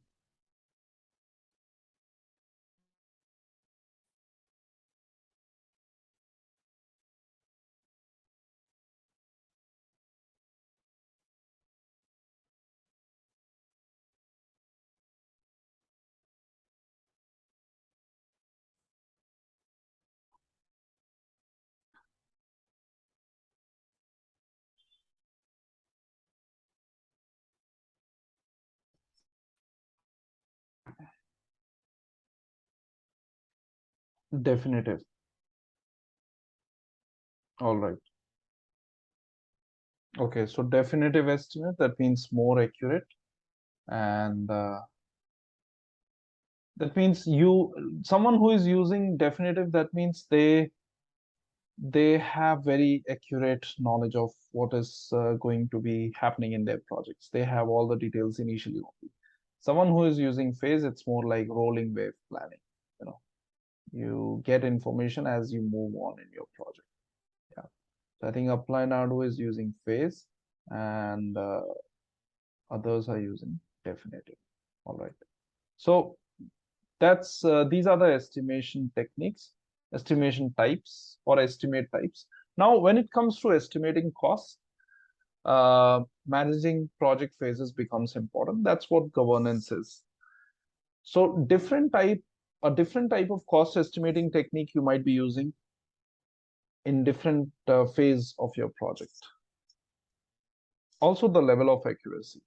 So the level of accuracy of your estimate might be different based on different phase, based on which phase you are in, right? And whichever method you're using, whatever type of estimate you're using, it depends on a lot of things: software availability, team member experience, project lifecycle phase, time constraints, project definition, personal preferences. Lots of things are involved in that. Now, lessons learned register. So obviously, lessons learned from past will also help you in getting the right estimates. That's why they have mentioned this lessons learned register. Okay. So lessons learned in early project work can be applied to later project work. So not just from past projects, but from the current project also. The lessons learned in the current project in the early phase can be useful in later part of the project work, in the later phase. So experience from previous projects is an important component in budgeting. Guidelines to estimate costs. So let's see what guidelines we have here. Guidelines in the sense these: inputs, tools and techniques, and outputs. So what do we have here? They have not really mentioned inputs, tools and techniques, and outputs directly, like review, use tools and techniques, and document. They have just mentioned it in a more subjective manner, like gather cost figures that go into the cost estimates for individual work packages, check with resource supplier to make sure no incorrect assumptions have been made, gather any relevant input information that may help you prepare the estimate, and determine which estimating technique to use, what estimation technique you have to use. That also you should determine. Look for alternative costing options and determine units of measure, consider risks so that you can include some reserves, some additional costs, contingencies and stuff. Ensure that all cost estimates are assigned to appropriate account. Which accounts are we talking about here?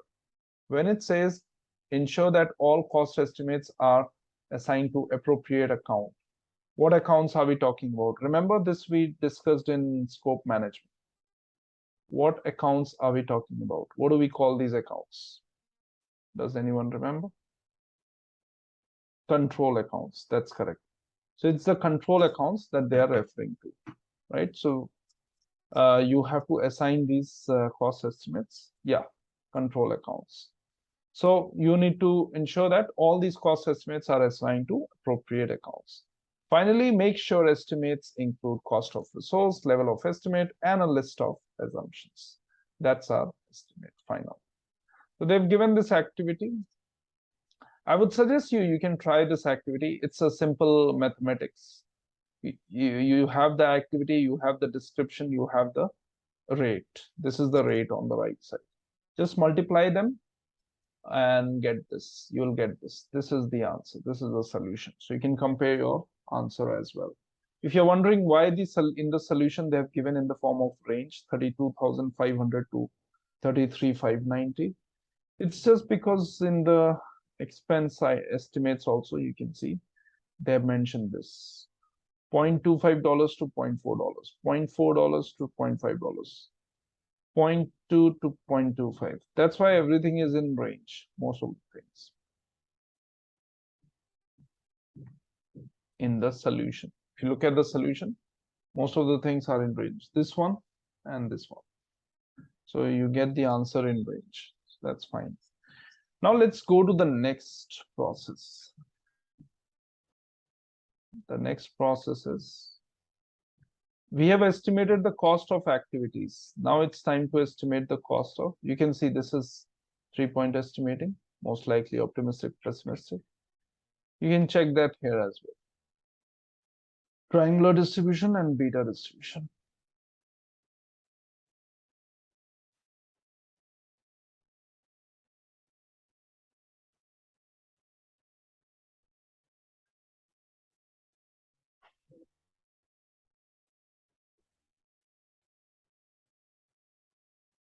So let's talk about determine budget. That's the next process. This is where we are going to get the baseline, the cost baseline. So in the previous process, we have estimated the cost of work packages or activities. Now, what shall we do now? We will aggregate all those costs together in the form of a budget, and we'll spread that budget over time. And we are going to get the cost baseline. So it says determine budget is the process of aggregating the estimated costs of individual activities or work packages to establish an authorized cost baseline. So we will get a cost baseline here, and you can see aggregating. We aggregate the estimated cost. That's why in the tools and techniques, you can see it says cost aggregation. That's a tools and technique here. The benefit of this process is that it determines the cost baseline against which project performance can be monitored and controlled. So this we have just because, the baseline, I think, I don't know if I told you or not. I think I told you that these baselines are used for monitoring and controlling, will be used for monitoring and controlling later on. So that's why we are creating these baselines. And that's what it says. Now, what exactly is happening in this process? Let's see.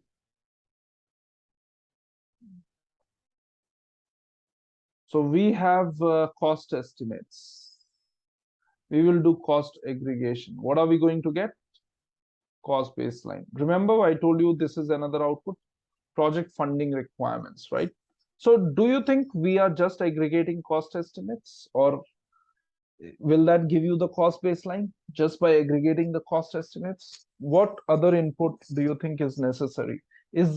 I mean, there are other supporting inputs, but I'm not talking about the supporting inputs like cost management plan and other plans and other documents. I'm looking for some primary inputs, some significant inputs, which will help in creating cost baseline. Just by aggregating the cost, will you get the cost baseline? Because in the tools and techniques, you have cost aggregation. In the inputs, you have cost estimates, which you identified in the previous process. So is it just that I have 10 activities, each activity is costing me $10? So I'll do the aggregation, which means simply just adding all these activities. So do you think my cost baseline will be $100? 10 activities, $10. What do you think? What am I missing here? Look at the inputs. We will need one more input there.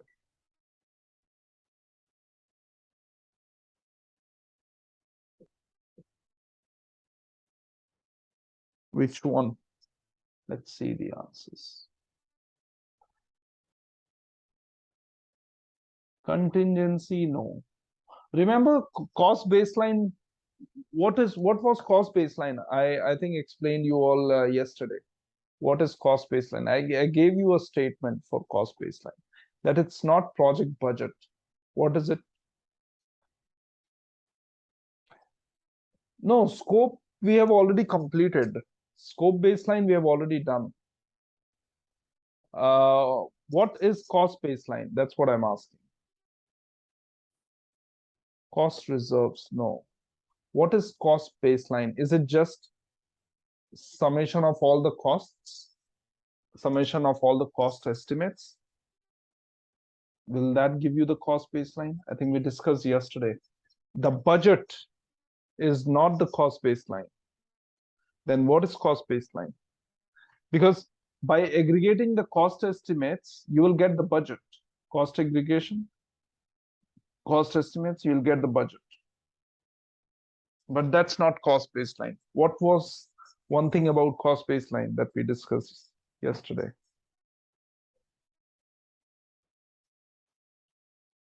Don't you think you need to distribute that cost over time to make it useful, the cost baseline? Or just having single value is enough? Do you need to distribute that cost over time or not? If you get $100, would you not distribute it over time? That at the end of 1 week, our cost. No, not decomposition. It's more like you are trying to spread the cost estimates over the period of time. Decomposition we have already done. We already have created the WBS. So you will be distributing these cost estimates over time. That's when you will get the cost baseline. Remember, cost baseline is not just the total cost of the project. No, it's not total cost of the project. It is how that cost is distributed over time. So if you want to know how this cost is distributed over time, what other input are you going to take? How would you know that on this day, this much cost is planned? On this day, this much cost is planned. Is just cost estimates enough? What else you have to use? Can't you see this one? Project schedule, don't you think? This is another primary input. Agree or not? Project schedule, because you need to distribute that cost over the period of time. And that's when you will get the cost baseline. Because I don't know if you remember, I told you yesterday. Time phased project budget, remember? Time phased project budget. That's what cost baseline is. It's not budget, it's time phased project budget. How the budget is distributed over time. Okay. And that's what cost baseline is. So that's why you have schedule as well. So we'll see how we get that. But yeah, a cost aggregation. We are adding up all the cost from bottom and we are rolling it up above. So project funding requirements is another output that we have here. Let's see. Let's see the data flow diagram. Here we have cost baseline, which goes into PMP. Here we have project funding requirements, which goes into control costs. I told you that project funding requirements from here goes into control cost. So that's why you see that going to control cost. Okay, so that's not really a surprise for you now, because you already knew that this will go to control cost even before starting this process. This project, this particular knowledge area, we discussed that it's part of it will go into control cost. And the cost baseline, we know that it's part of PMP. You can even check right now in PMP. You will get the cost baseline.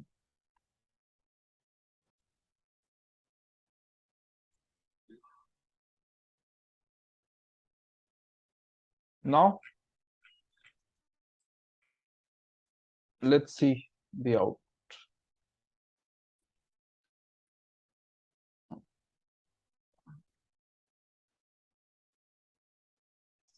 Cost baseline. So yeah, let's see what do we have in this process. So that's what we'll be doing. We'll be aggregating the cost estimates and we'll be distributing it over time. It says estimating the project budget consists of aggregating the estimated cost of individual activities or work packages to establish an authorized cost baseline. The budget contains all the funding needed to complete to complete the work as defined in the scope baseline and the project schedule. Look at this project schedule.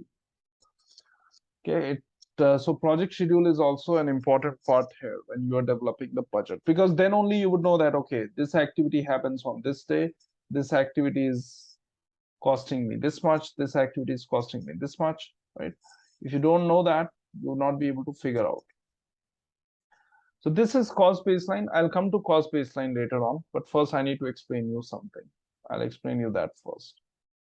We'll come to cost baseline later on. So is there anyone who considers some reserves in their estimates, like 5% reserve? Reserve, maybe you can call it reserve or padding or buffer. What do you think?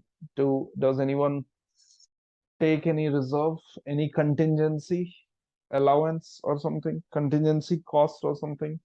Do you take that into consideration while working on your project?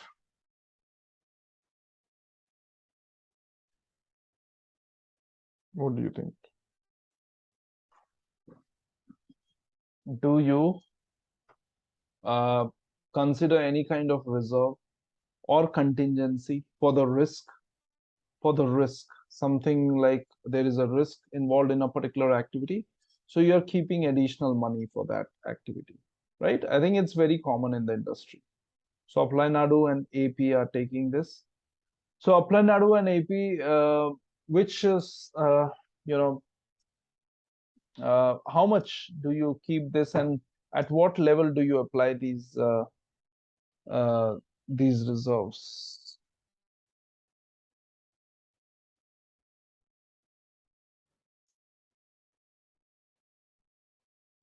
Yeah, one by one you can go. Let's go with who is there? Let's go with Apply Nadu.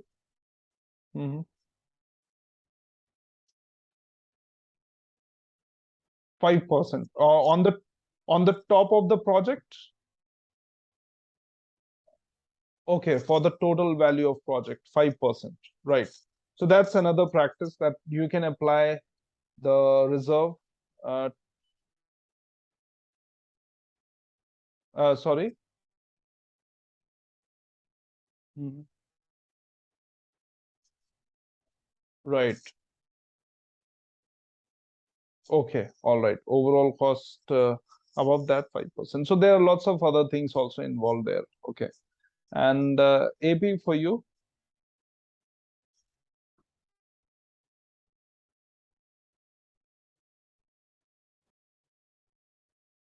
Hmm. Hmm.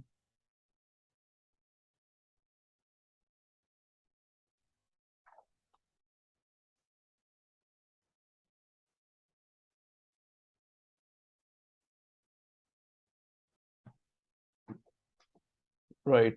So is it for the risk part? Like you see a risk there, and that's the reason you are adding this contingency, right? Kind of a risk only, right? Something that could happen. Right. Hmm. Right. So is it like 5% you are saying? Okay. On the top of project, or do you take at activity level or work package level also?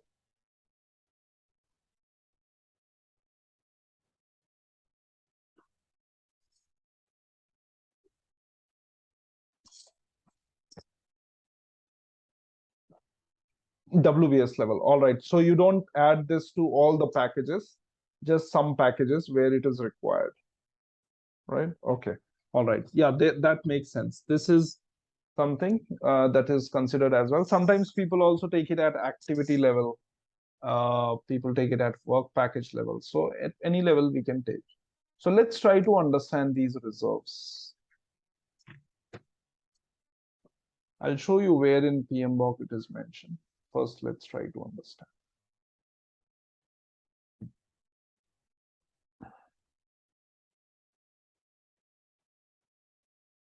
So reserves are of two types. One is management reserve. Oh, sorry, one is contingency reserve.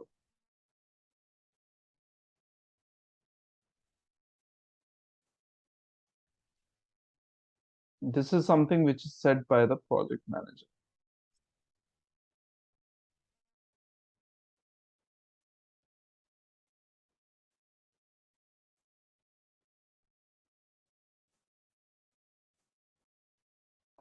Contingency reserve.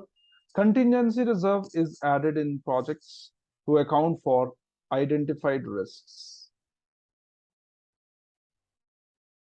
The risks that have been identified. You can also call it as known unknown.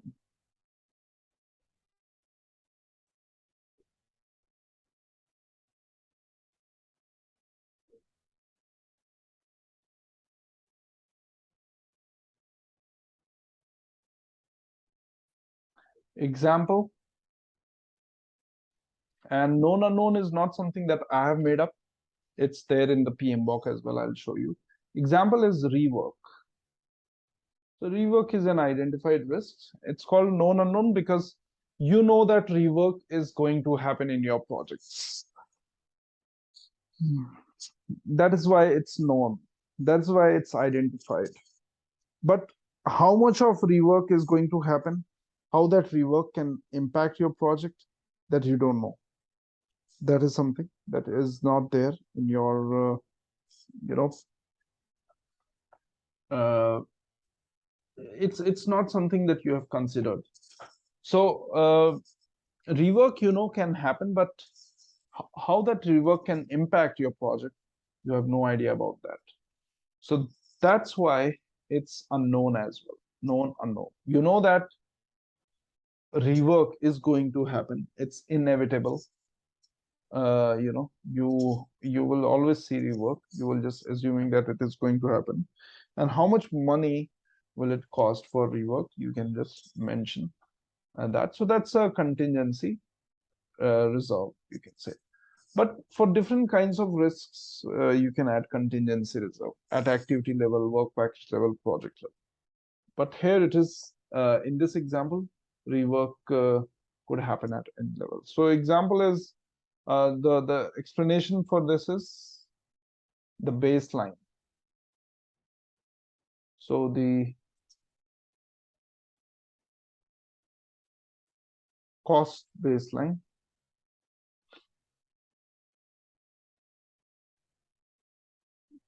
equals to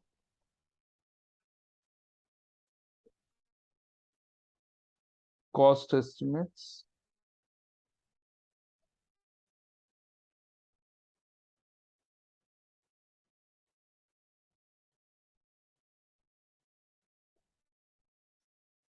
then cost estimates. So cost baseline will be cost estimates plus contingency reserve.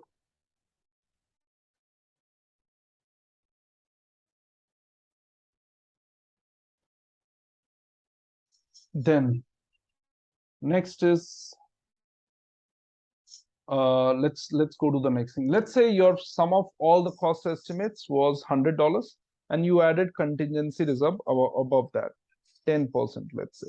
So your total cost baseline became $110. You went to your sponsors, they approved your baseline and they were happy and all. And yeah, so what do you think, will the management keep exactly $110 with them for your project? Or will they add another reserve above that? You have already added a reserve, which is contingency reserve. So, yeah, tell me. I didn't hear you.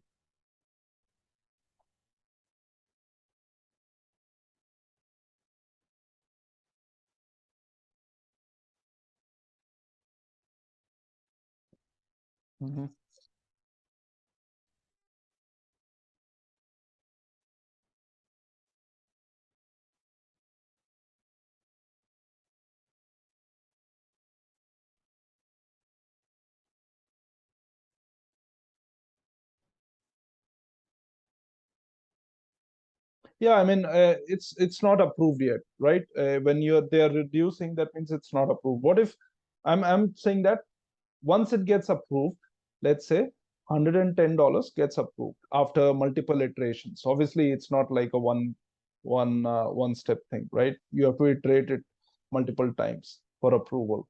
So after multiple iterations, it has been approved, and total cost baseline is $110. $100 for cost estimates, $10 for contingency reserve. So do you think once you have approved this from your management will keep exactly $110 with them for your project, or will they keep additional reserve above that as well?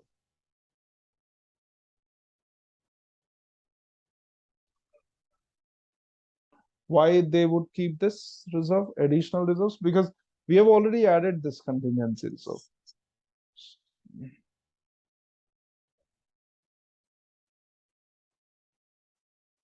Yeah, I mean, why they might be keeping this? Like, what's there might be some reason why they are keeping this additional money with them for your project as a reserve. Mhm.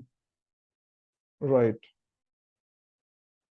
right, correct. There might be unknowns because there might be some risks that project manager has missed out, or something that has been missed. So something which, because it's not like project manager can identify all the risks. There might be some risks that he or she might have missed, like the pandemic.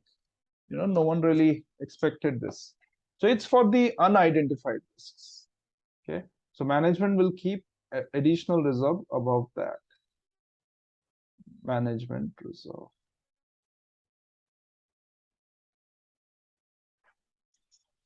This is for unidentified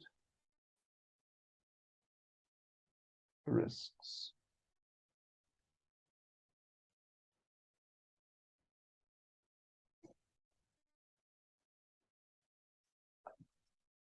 No, it depends on the management only.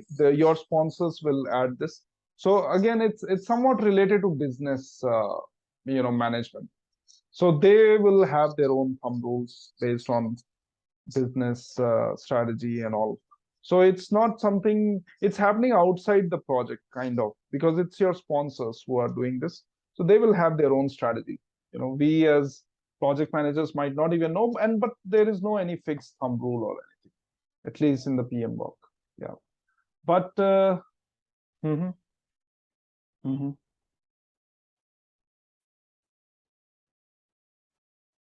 mhm,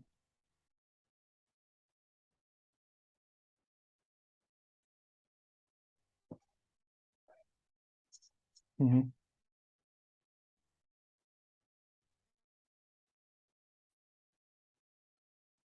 Okay. Mhm,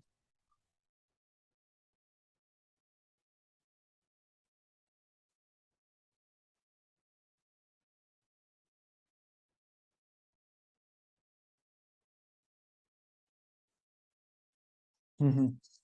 Okay. Right. So how much that would be then? Is it equal to the project budget only? So how would they be able to complete the project?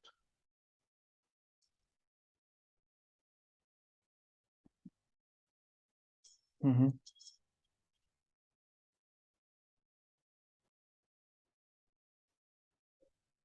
Okay, then it's I don't know what case that would be, but it's again it's a case of organizational management only.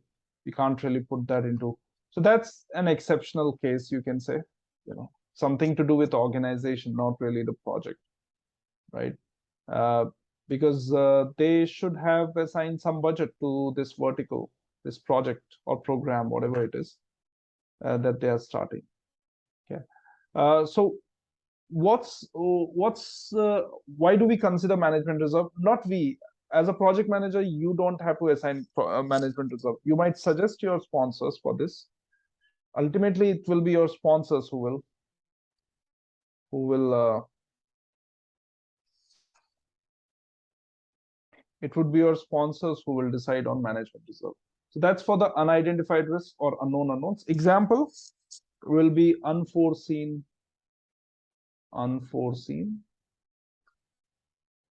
work. Okay, and that's an example of management reserve. So what do you think? Will this management reserve be inside the cost baseline or outside the cost baseline? Contingency reserve is inside the cost baseline. That's why you can see cost baseline is cost estimates plus contingency reserve. What about management reserve? Outside or inside? Where would you keep it? Let's see the answers. Outside, that's correct. It is outside the project because it is at management level, at sponsors level. Yeah. So, but it is under the overall project budget or simply project budget.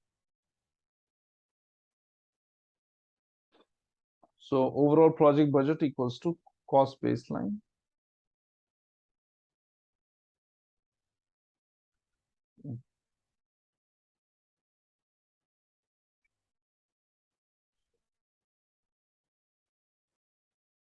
plus management reserve.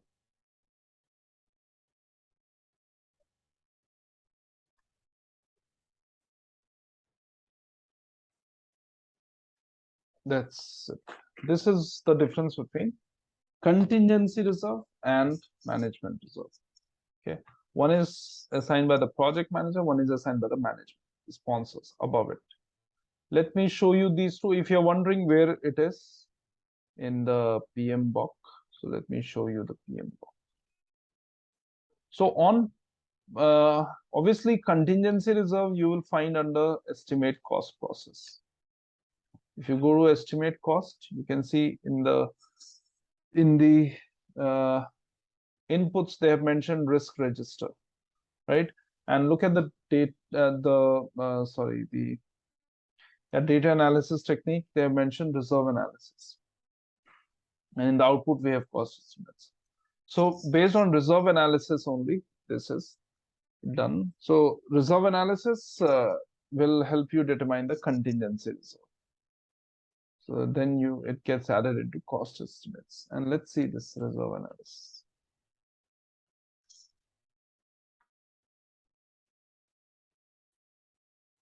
There it is, reserve analysis. Page 282. Note down the page 282. Note down page 282. That's where you will find contingency reserves. I don't have any screenshot or anything for this topic. Not needed. You have a page. I just explained you. It's a very simple thing. But I'll just read out this for you. It says contingency reserves are the budget within cost baseline that is allocated for identified risks.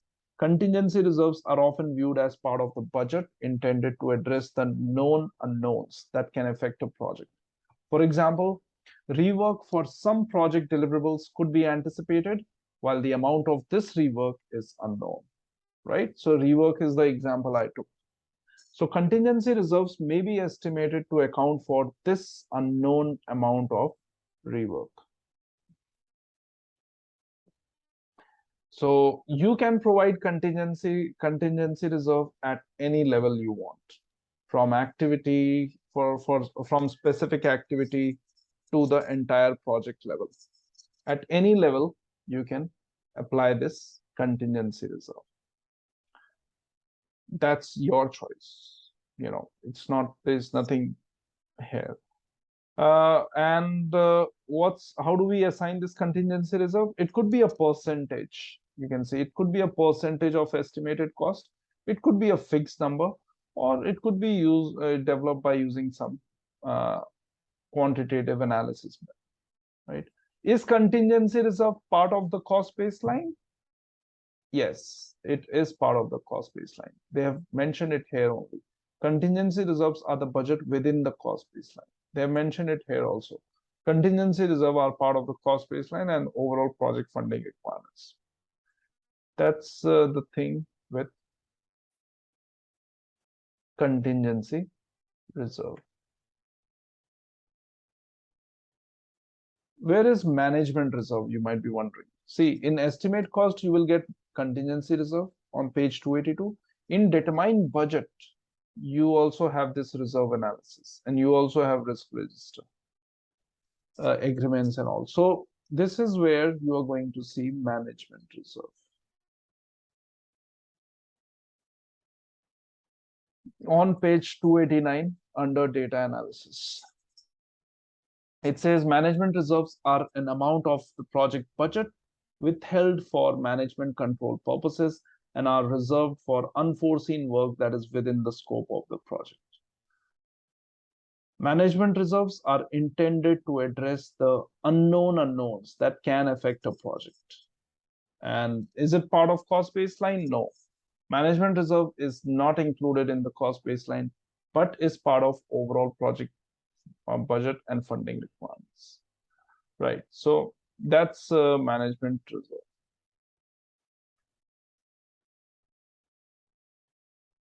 That's the difference between these two.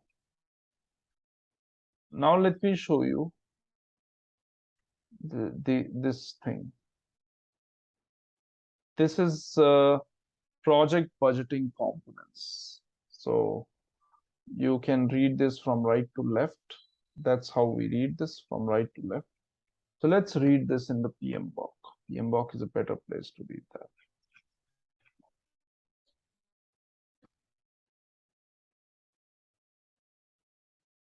There it is. Let me know if it makes sense to you. I'm explaining this. Project budgeting components. So we'll start with the activity. We'll start with activity cost estimate. So we start with this. We have estimated the cost of each activity. Now, above that, we will add contingency reserve.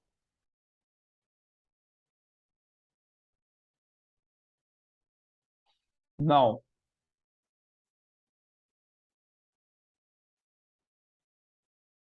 we know that work package means it's the sum of all the cost estimates of activities. Work package means collection of activities, right? Inside each work package, you have activities. So work package cost estimates will include activity cost estimates and contingency reserve of those activities. So this is work package cost estimates. Sometimes there might be the case where you have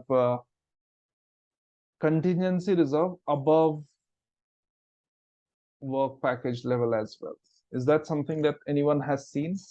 Or do you think this is a mistake? They have put contingency reserves twice, because they've already added contingency reserve of activities and the activity cost estimates in the work package cost estimates.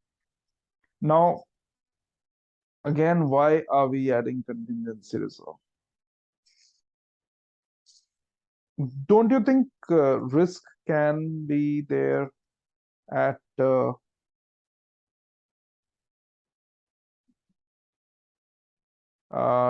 different level? I mean, contingency reserve is for the risk. So risk associated to work could be at different levels. Would you agree or not? Like at activity level also, you can have one kind of risks. At work package level also, you can have another kind of risk. What do you think? Right? I'll give you one example. Let's say the work package is foundation, right? So you need to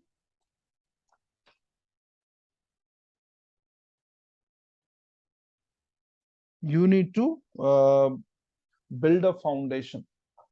To build a foundation of the building. Okay, foundation of a building you need to build. No, for all levels, yeah, it's not a necessity, Plainadu. It's just a choice. I mean, you can take contingency reserve at any level you want. It's optional. You can take at top level, at the project level. You can take at work package level. You can take at activity level. Also, you can take at different levels, depending on the risk, right? So what I'm asking here is that risk doesn't just act at activity level. There could be a different risk at work package level. Can anyone give some example of this? That how risk could be there. One kind of risk could be there at activity level, and another kind of risk could be there in the same work package level. Is there any example?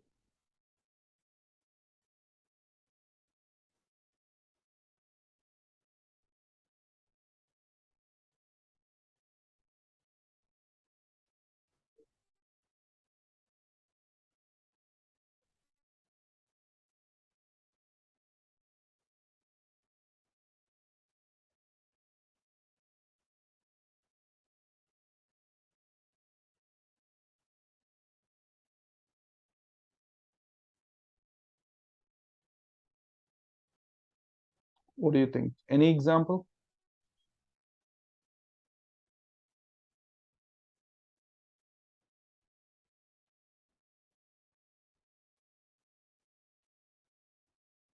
No?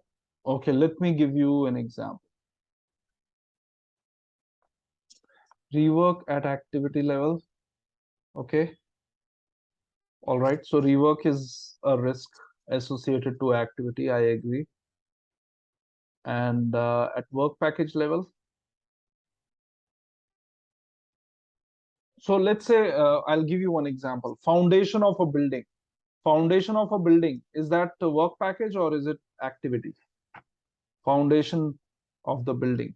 Building is a structure, is the product. Foundation is the base of the building. Work package, right? So for foundation work package, you need to complete multiple activities like survey, excavation, form work, concreting, finishing.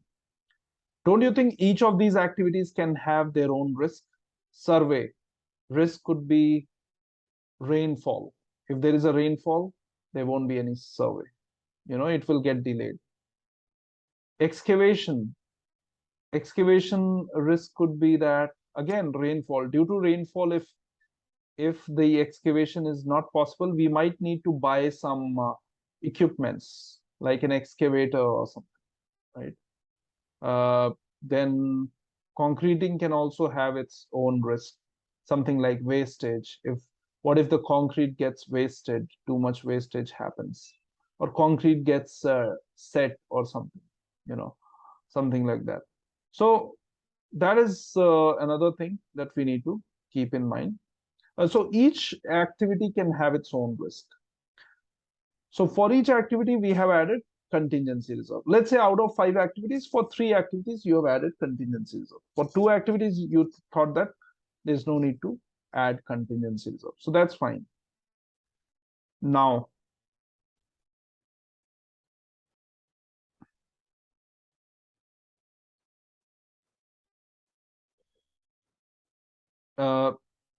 now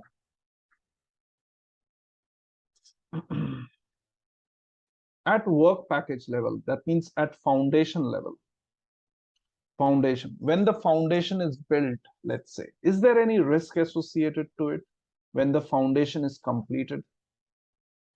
Don't you think the foundation also has its own risk, separate risk, which didn't exist at activity level? Example, crack in the foundation. Is that a risk or not? What if the foundation cracks?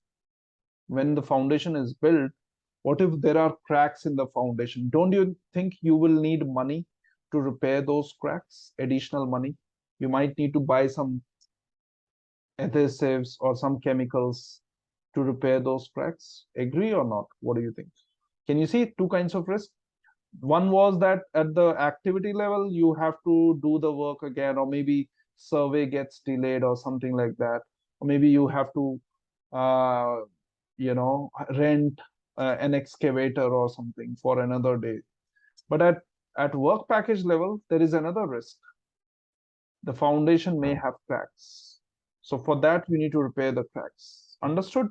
Right? Why contingency reserve is there at multiple levels, at activity level also, and at work package level also. I'm not saying that you have to add a contingency reserve for each level, but you might need to add it due to certain scenarios. Clear? Is it clear to all of you, like why there might be multiple contingency reserve at different levels? What do you think? This example is given here also. I'll show you. It's given in this PowerPoint as well. Here, you can see. It says the budget is built from right to left. I'll just remove this. Yeah, the budget is built from right to left, starting with the cost estimate for an activity. If appropriate, a contingency reserve is added to allow for risk associated with that activity. Same example. For example, in building the foundation for a house, weather-related risk could increase cost of digging the foundation if excavating equipment must be rented for an unscheduled second day. The activities are then rolled up to work package level, and another contingency reserve is added if there is a risk to the work package that did not exist at activity level. Example, there might be a risk of the foundation cracking, in which case contingency would be added to patch the cracks. At this point, the control account for each work package would have been created. Would you agree? Is it clear, all of you? Why we have this? Why we have contingency reserves at multiple levels, right? Because there might be risk associated to it at multiple levels, as simple as that, right? It's not really difficult to understand. Now, how would you add all the work packages? What are you going to use to add up all the work packages? Or multiple work packages will be added up by using what? Using, we already have discussed that. Control accounts, remember or not? We discussed this in WBS. Control accounts is used to add up the budget and everything, to account for budget, schedule, or whatever it is. Agree? Right? So control accounts, using control accounts, you will add up all the work packages. Now, once you have added all the control accounts, what are you going to get? Once you have added all the control accounts, you're going to get cost baseline. I hope this makes sense. Now your management is going to add another reserve above that. That's management reserve. And that would be called as your project budget. This is how the budget is created. So that's, and again, these contingency reserves are just optional. I mean, if you think there is no risk at all associated with your activities or work packages, which is rare, then you don't need to have these contingency reserve or management reserve, because it uses the term might. You can see, if appropriate, a contingency reserve is added, if appropriate. If not appropriate, no need to add. And just a moment.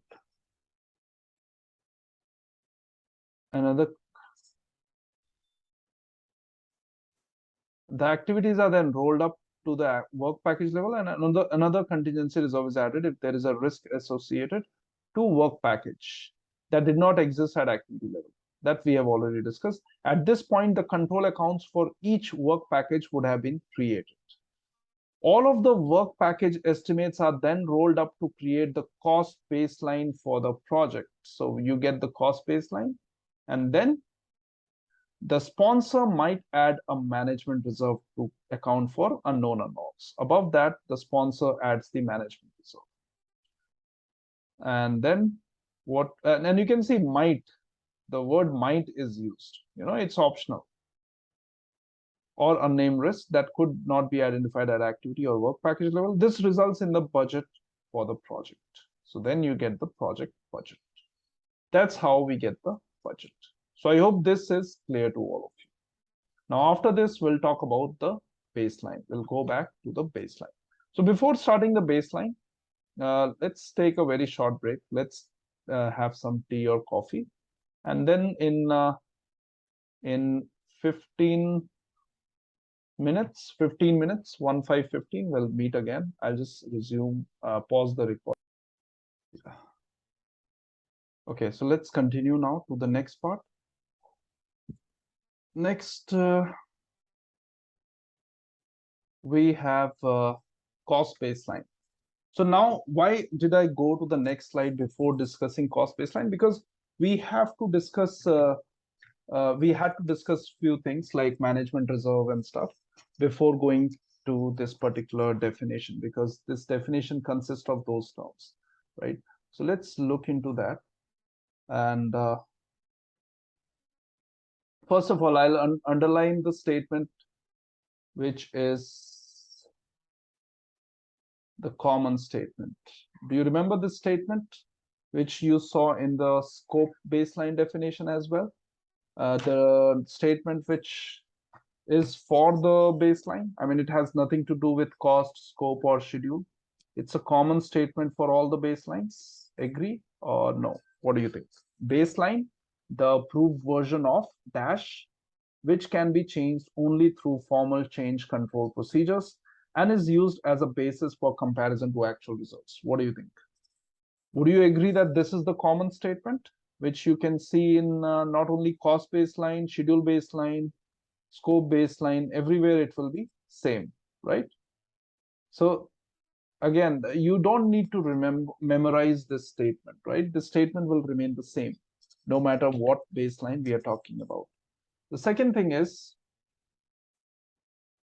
this cost baseline, the approved version of, did you remember what I explained you regarding cost baseline? What I have been telling you about cost baseline? Did I tell you this, that the cost baseline is this? Remember yesterday? I think yesterday or sometime back, time phase project budget. I think yesterday only. I told you that cost baseline is nothing but time phase project budget. It's the project budget which is distributed over time. And does it include management reserve? No. Excluding any management reserves. It doesn't include any management reserve. Okay, remember that. So the cost baseline doesn't include any management reserve. I think this we are already clear with, because management reserve gets added above the cost baseline. Okay. So time phase project budget excluding any management reserve. That's what cost baseline is. And what does it, what are the other characteristics? It's a time phase budget. It monitors and measures cost performance. It includes a budget contingency. It varies from project to project. Obviously, for every project, it will be different. Now, let's go to this graph that you see on the right side. This graph is really important. I think cost baseline definition is clear to all of you. Let me go to this graph. Okay, if you look at this graph, where is the cost baseline? The cost baseline is, first of all, look at the graph. The graph says that, the graph shows you that this graph is on two axes. One of the axes, the independent axis is time axis, and the dependent axis is cumulative cost, cumulative values of cost. So where is the cost baseline? This is the cost baseline. Now look at the shape of the cost baseline. Look at the shape of the cost baseline now. 1 second, someone is at the door.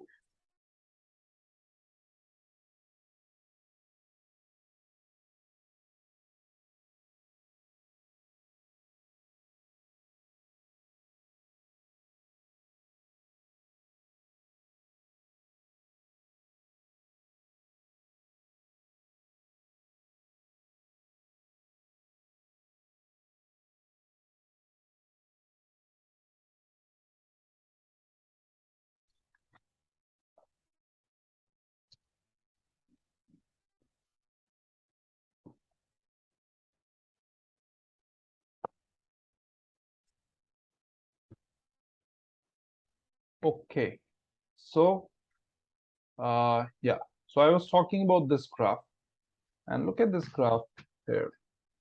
What's the shape of this graph? Let's see. Do you notice the shape of this graph? This cost baseline. Why the shape of this cost baseline is like this?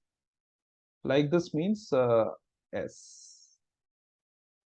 Like this, like the letter S. Why? Does anyone has any idea why the shape is like S? It's called S curve. It's actually called S curve. Just think.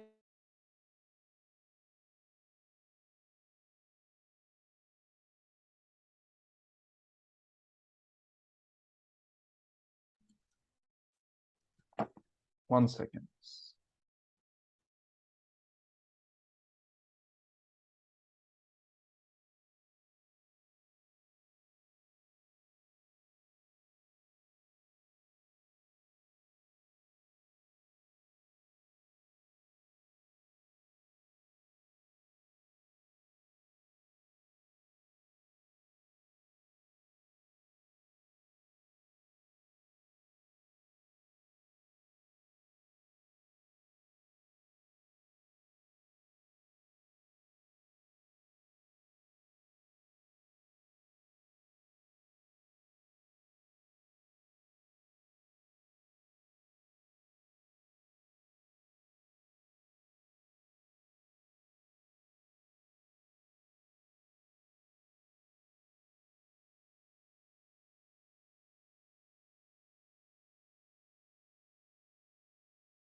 Okay, yeah. So I think you all have seen the shape now.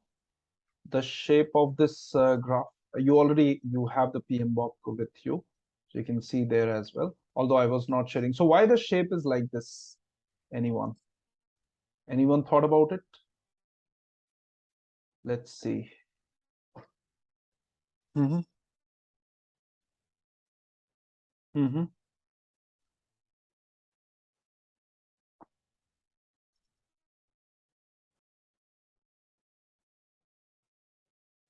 Mm-hmm.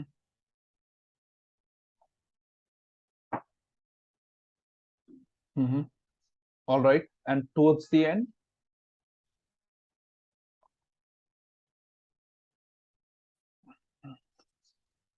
Mm-hmm.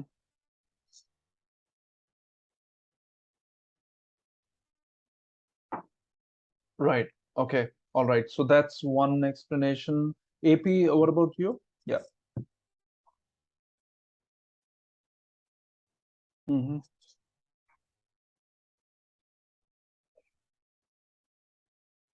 Mm-hmm. Right. Mm-hmm.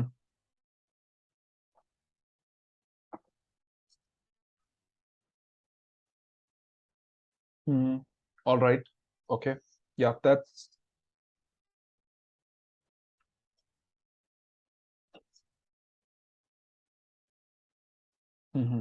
Right. Yeah, correct. So let's look at one more explanation. Apply Nadu says from starting a project, it may be less cost required. Middle to finishing the project may be increased. So Apply Nadu is saying that initially it will be less, but towards the end it will be more usage. Sergio says majority of costs are on executing phase. And yeah, that's kind of correct that this will be somewhat like executing phase. You know, if you look at the timeline of the project, this will be like initiating planning phase. Towards the end, this will be the executing phase. Yeah, this is also correct. You're saying that towards the closing, it will get flattened. So I think all of you are correct in some way or the other. And the answer to this question is very simple, that whenever you start any work, lots of unknowns are there, right? Initially, you don't know how things are going to happen. So initially, you start with very few activities. Very few activities happen initially in your project. Because things are at high level, you're trying to break it down and stuff. So initially, very few activities will be happening. Later on, as you progress, somewhere in the midpoint of the project, that's where most of the activities will start happening. So as you move towards the midpoint, lots of activities will be happening together, execution and stuff. So lots of activities will be happening parallelly, and that's when you will be spending a lot of money, you know. And then towards the end of the project, again, the curve will flatten. That means your work is almost finished. So it's the finishing stage. You are just, you know, just the remaining things you're doing, and maybe the finishing work and all. So not much activities are there towards the end. And that's why the curve flattens like this. That's why the shape of this curve is like an S. It's like an S curve. Let me give you an example for S curve. Okay. Usually I draw this on, you know, on a whiteboard. Shall I draw this on a whiteboard, or shall we use Excel? We can use Excel as well, but yeah, let's draw this on the whiteboard, no problem. Then I won't be able to show you the funding requirements. No, it's fine, I can show you, no problem. I think Excel we can try. I already have one example for this. 1 second.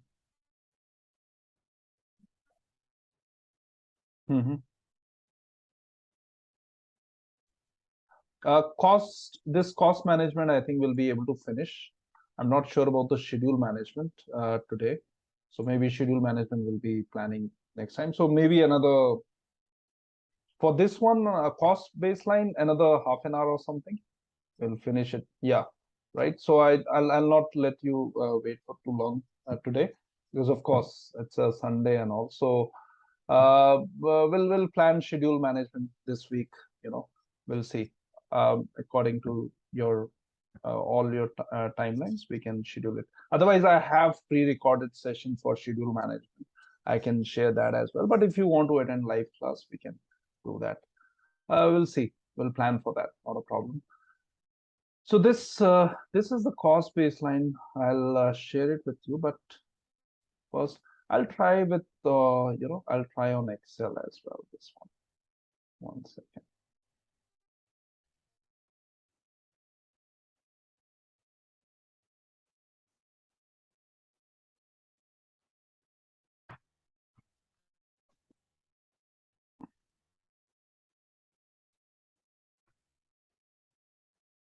I haven't tried this on Excel, but I think it'll be good if we try this.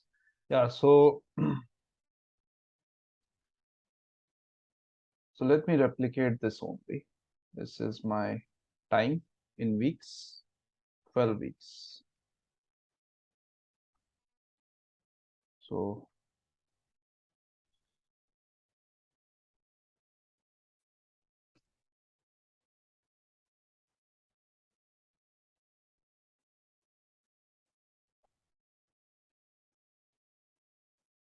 I'll show you both ways if you want. Let's see. Week 0, week 1, week 2 like that. 12 weeks are there total.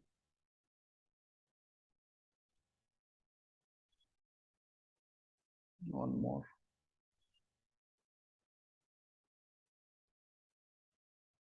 Yeah, so total 12 weeks. Week 0, cost will be 0, obviously. This is cost.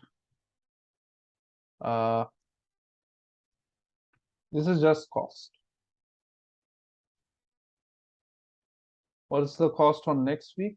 Don't you think every week weekly cost will first increase? Don't you think? And then it will start decreasing. That's how it will work. Weekly cost will step by step increase. It will reach highest. Then it will start decreasing. Right? Makes sense, I guess. Don't look at the S curve. We'll look at the S curve, but first weekly cost. So first week it's 0. Second week how much? $30. Then how much? 60. Then 70. Then 80. Then 100. Then 90. Then we have 60. Then we have 40.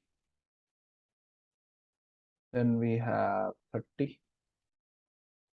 Then we have 20. And we have 10. Did we miss anything? Week 1, 30. Week 2, 10, 30, 60. Yeah, the first one, sorry. Yeah, right.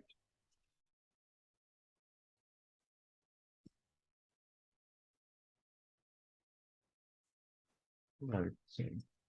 First one is 10. All right. So then the cumulative cost. Cumulative cost.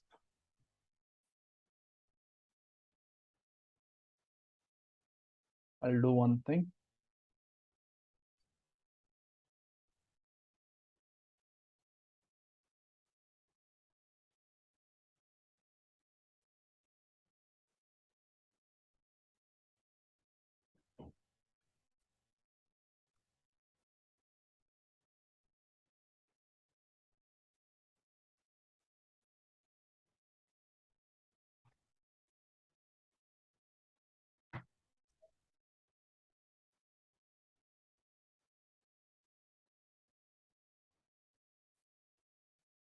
Hmm.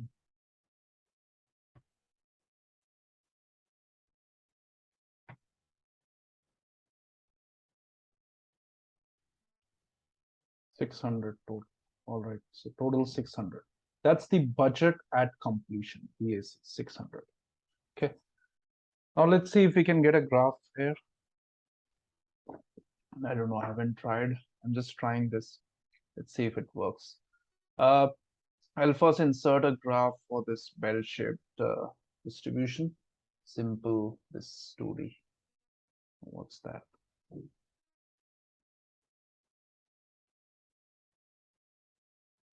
Time period on one side.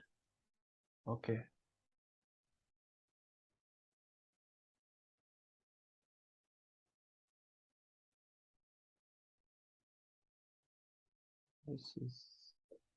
This one is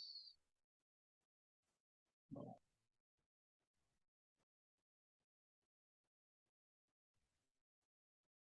Well, let me use this one. Okay. From here, I'll remove this.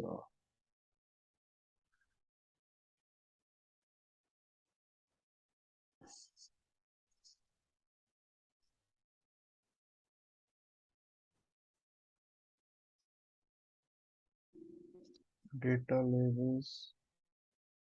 This I don't want. Yeah. Yeah, so now it's fine. It is showing 1, 2, 3, 4. Okay, I'll not consider the first one. Yeah, now it's fine. 1, 2, 3, 4, 5. Yeah, till 12. So this is bell-shaped distribution. That's okay. But I want a cumulative graph. So how can we get the cumulative one? This will be cumulative, right? So if I need a cumulative, I'll just check if I can. Does it show any cumulative? 1 second.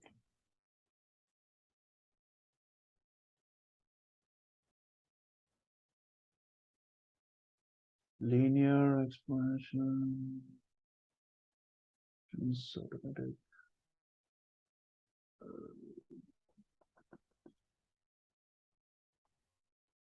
Forecast. Just checking. I want a cumulative curve here, and just remove this. I don't know. I'll just check this line. Line graph. Which graph can give us a cumulative chart? Let me know if anyone knows that. If I need a cumulative graph, cumulative curve, highlight different information. Okay, let's use this one. So I'll use this. I think this combination could be a good idea. To create combination, select at least 2 series of data. Okay, let me select one as this, another as this. All right, there's combination. There it is. This is what I was looking for. You can see. So Excel has this. I was just wondering where it is. Yeah. So did we get the S curve? Can you see? Very easily. I just wanted to try this. Usually I draw this on a whiteboard. I was just thinking that can we make it easier? So I think it's now better. I'll just do one thing. I'll start this from 0, from 10 actually. Yeah, and this one, this line I'll start from. Yeah, this is I think yeah, we can start from 0. This is fine. 0, I think it's again not visible there. Right? What do you think? Are you able to understand what's going on here? One is okay, let me do one thing to make you understand. I'll show you the chart data labels for each of them. Data labels, add data table. Table is also there. Okay, let me add table as well. Error bar not needed. Trend line not needed. Access titles. No, not me. Yeah, I can add access titles as well. I think through Excel we can actually make it easier. So now I don't need to draw this. Are you getting this? Let me know, anyone, if you are able to understand this. One blue bars that you see, that is showing you weekly cost, every week cost. The orange line that you see, that's your S curve. That's the cumulative cost.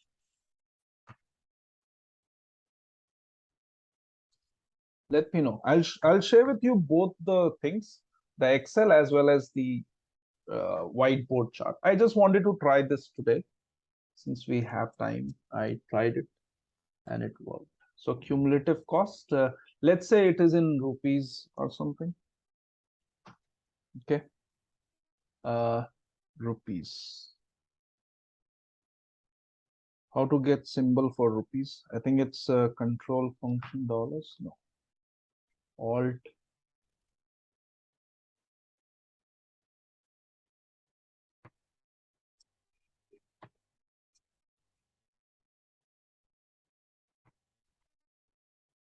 No, it's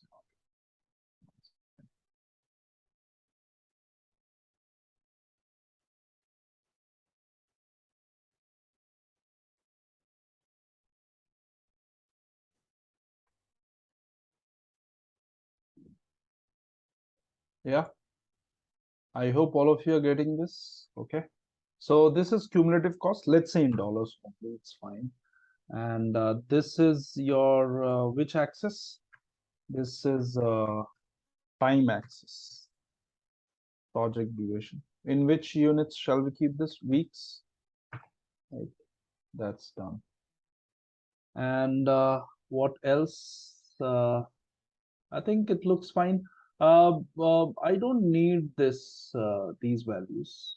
These values we can see here. That's not a big problem, and or it's fine. We can keep here. I would also like to have. Let me see if I can.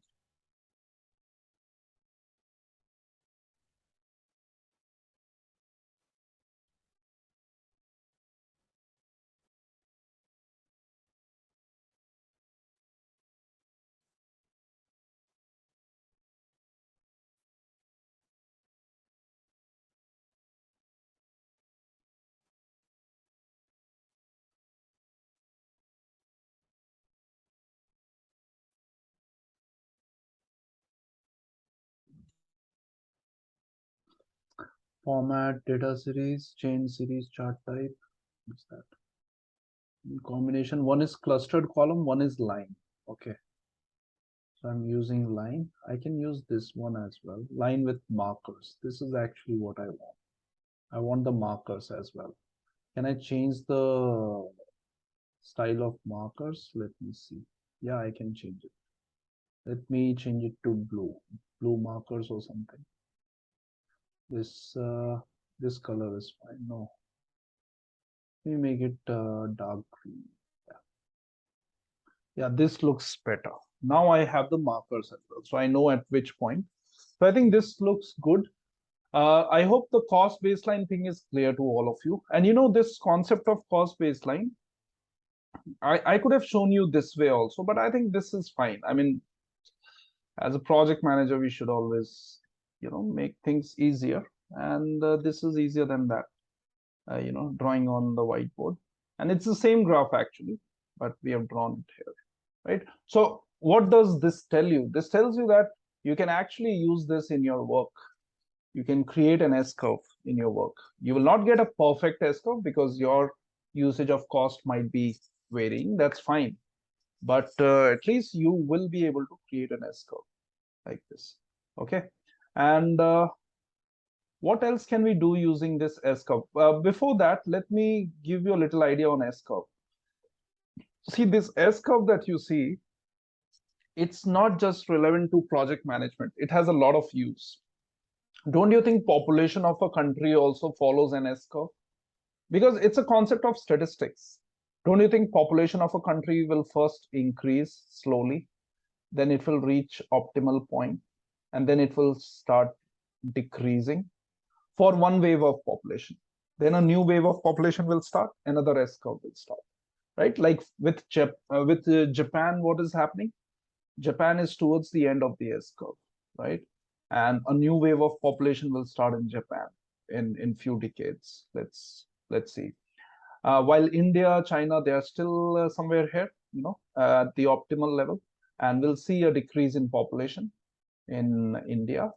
After a few decades, we'll see a decrease in the trend, and China already is showing a decrease in the population. So that has already started to happen in China. European countries and the Americas and all, they are mostly here, you can say, the population S-curve, but they will ultimately reach this S-curve over the period of time. So you just have to study the data for that long period, and you will see the S-curve. Even with COVID cases, don't you think COVID-19 cases also follows an S-curve? For every wave of COVID,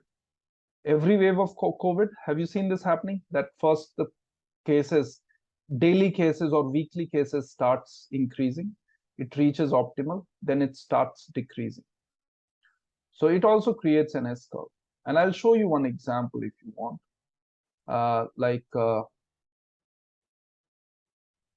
If I go to COVID worldometer, which has all the statistics related to COVID, you can actually see this S curve there.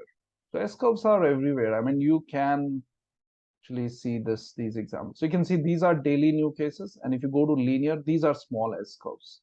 But again, you will say that no, these are not visible clearly. So I'll just show you for a particular country. Let's go to India. If I go to India, I will see this. Look at the daily new cases for India. There were 3 waves in India, more significant waves. First wave, second wave, third wave, the recent one, Omicron one.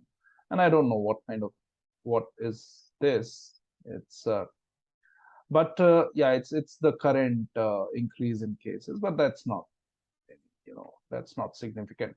But yeah, these were the 3 major waves, and you can see the S curve for them here. Look at the S curve for the first wave. And you only get S curve if you plot cumulative cases with time, not per day cases. This is daily cases, not daily or weekly cases. No, cumulative. You have to add up all the data as you go on. Like if it is 100 cases on day 1, and next day it is another 100. So cumulative cases is 200, 100 plus 100. Keep on adding it. That's cumulative. So this is the first wave. Look at the second wave, this one, the most significant one, this one. And you can see how deadly it was by just the shape of the S curve. The steeper it is, the more serious the wave was. Look at the third wave, the Omicron one. It was not much significant. Okay. So these are the 3 waves you can see. 3 S curves, 3 COVID waves, 3 S curves. Population data also follows very similar thing. But population data, you need to really study for that long to see an S curve in population data. It increases or decreases very slowly.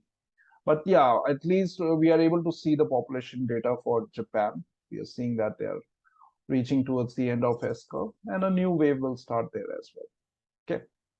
So the S curve towards the end reaches BAC. What is BAC? Budget at completion. BAC, $600.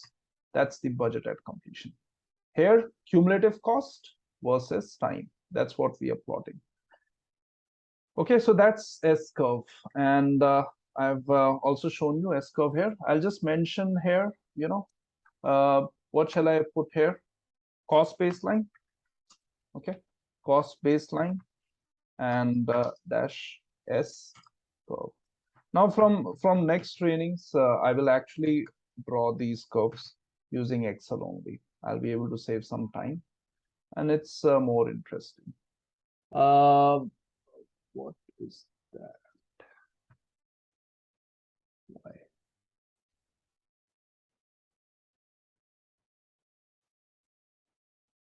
Okay, I don't know.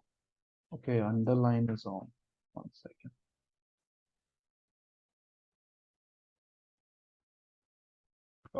Yeah. All right. So that's the S curve, and this is the BAC, budget at completion. I'll just mention here. Budget at completion. Completion. That means BAC.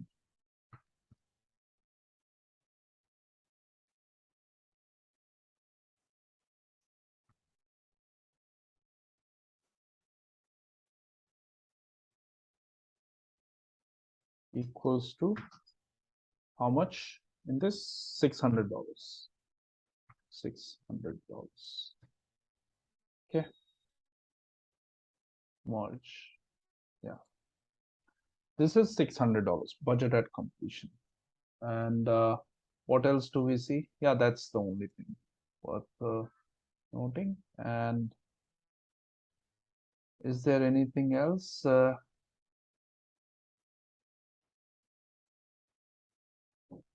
Can we decrease this? Can we make it maximum 600?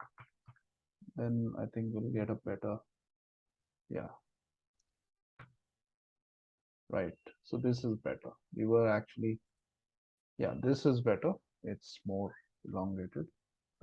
Yeah, so this is S curve. So I hope all of you have understood S curve. Now, my question is, when you're going for funding requirements, when you're looking for funding requirements, project funding requirements, look at this. These are funding requirements here, funding requirements. So when you're looking for funds as a project manager, will you ask your sponsors for funds every week or every day? Or will you plan few weeks or few days ahead? What do you think? Because you will be sharing this S curve with your sponsors. They will approve this S curve, but they will also ask you about funds, like when do you need these funds? Because they'll not give you $600 at once on day one, right?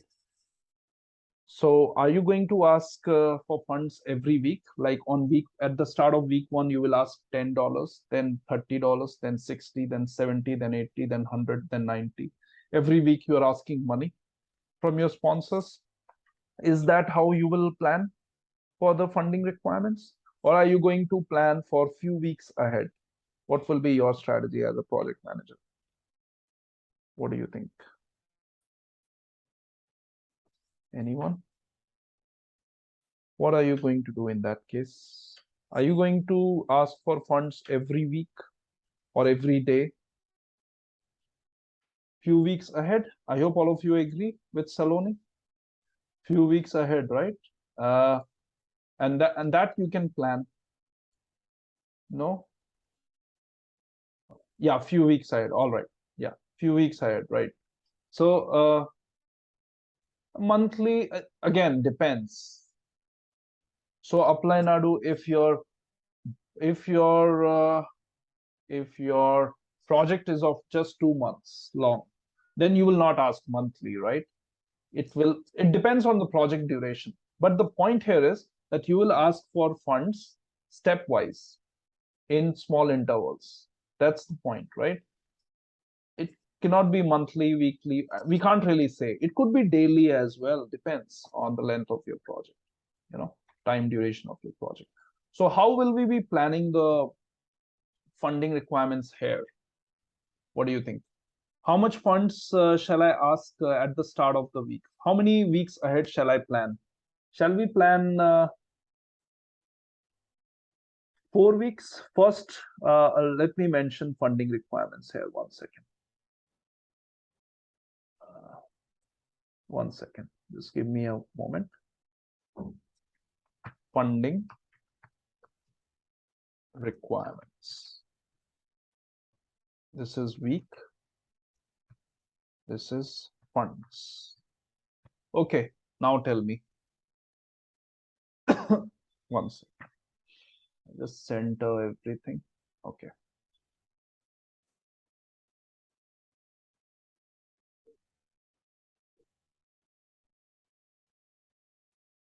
Yeah.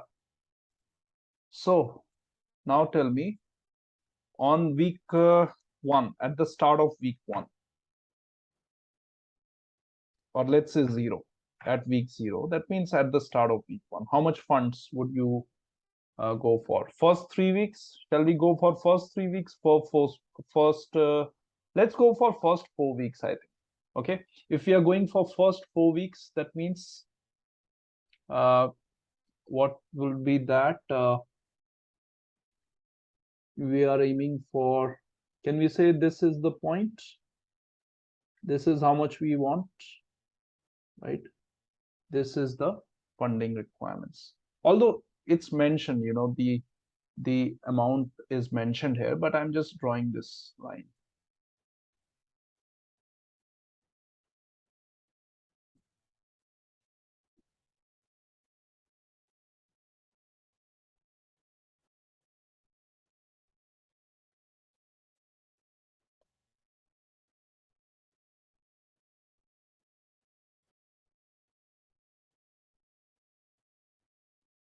Okay, that's funding requirement for first 4 weeks.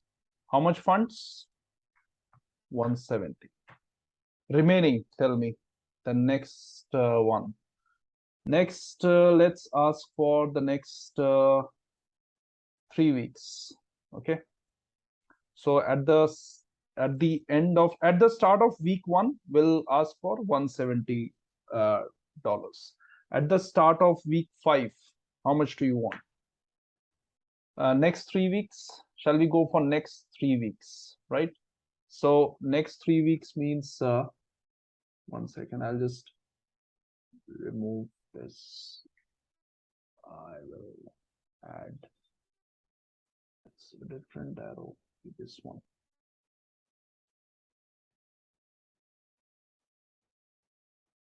You'll get to know what I'm doing. You'll see similar things in the PMBOK as well. Next is we are going for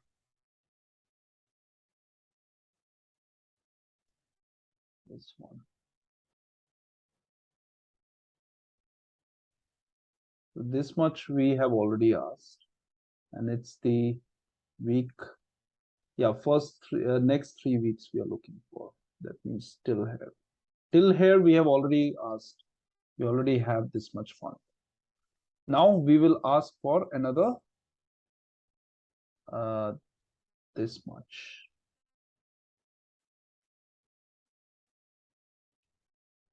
This much amount.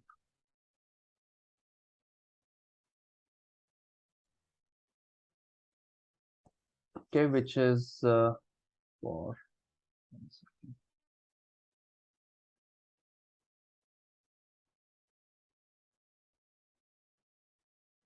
I will remove this. I will remove this once it ends. You don't need to draw this. I'll just remove this. I'm just showing you. Yeah. Yeah. So $270 more. Why? Because 440 minus 170. So that's 270. 270. Okay. Next, let's ask at the start of week 8.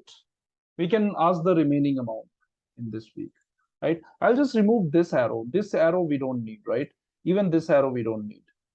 I'm just showing that we need this much funds, then this much funds, and then the next one. Yeah, I think that arrow we don't need. We can keep this much. Okay, next round of funding will be coming for the remaining 1, 2, 3, 4, 5.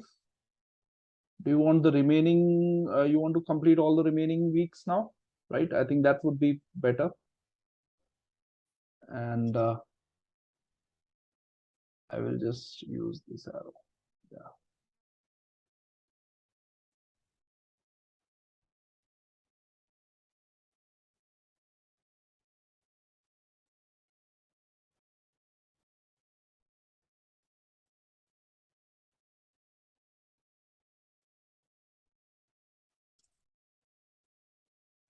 Okay, that's done. How much is that? 600 minus 440. 160, is it? No, 600 is the total.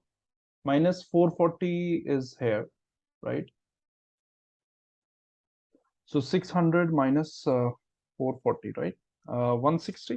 Will it be? Let me know if I'm incorrect here. And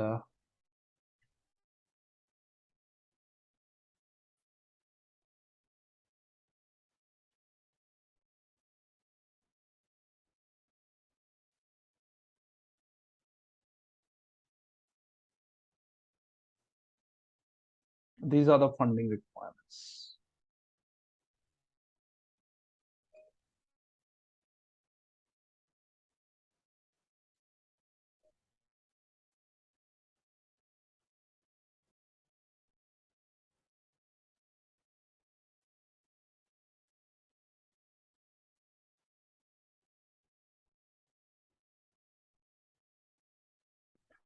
Okay, so start of week. This is better. Shall we mention in the text box or something? 1 second.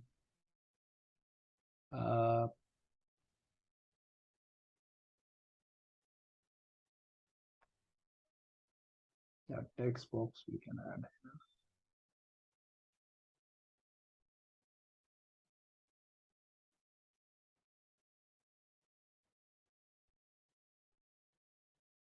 This is 170.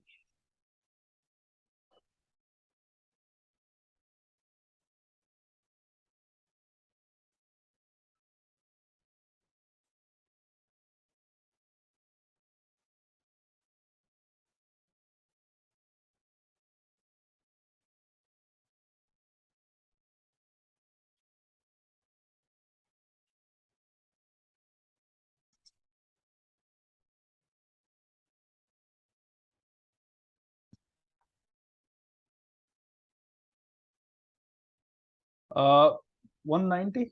Why 190? 600 is total, right? Minus 440. 600 total. This is 440. You can add all these like 60 plus 40, 100 plus 30, 130 plus 20, 150 plus 10, 160. Right? Okay. So this, I'm just copying this here. 1 second. Copy paste. Copy paste. Yeah.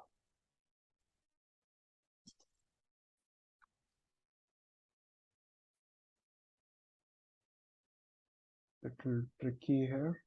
Yeah. Copy paste and we put one here.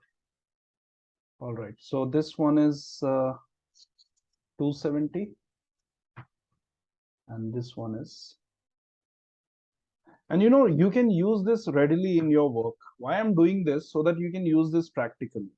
I didn't used to do this like this, but now I think it can be done, practically also you can use this S curve in your work, right? You just need to put these values, whether it is weekly, monthly, whatever, you can just change that. And this is the final S curve. So the funding requirements, you can see step by step funding requirement, you are able to see there. Are we clear on this? Any questions, anyone? Fine. What do you think? Any questions? No? All good? Okay, all right. So let me save this. Yeah, tell me. Mhm.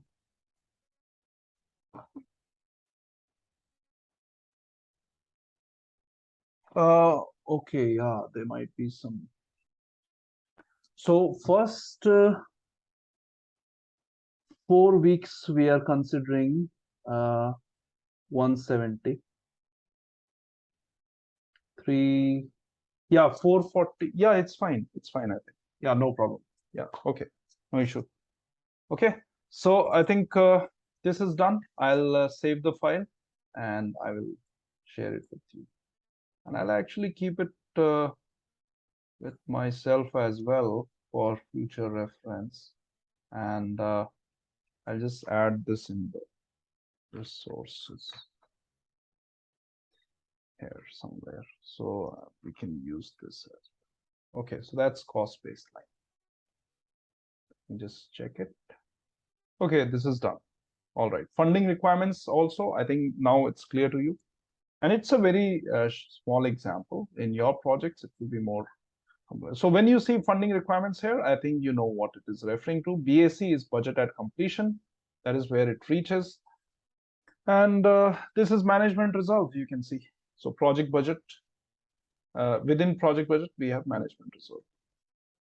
And this is the, this is the one that I usually draw on whiteboard. Okay, so both of these I'll share with you, the Excel and this one. Mhm.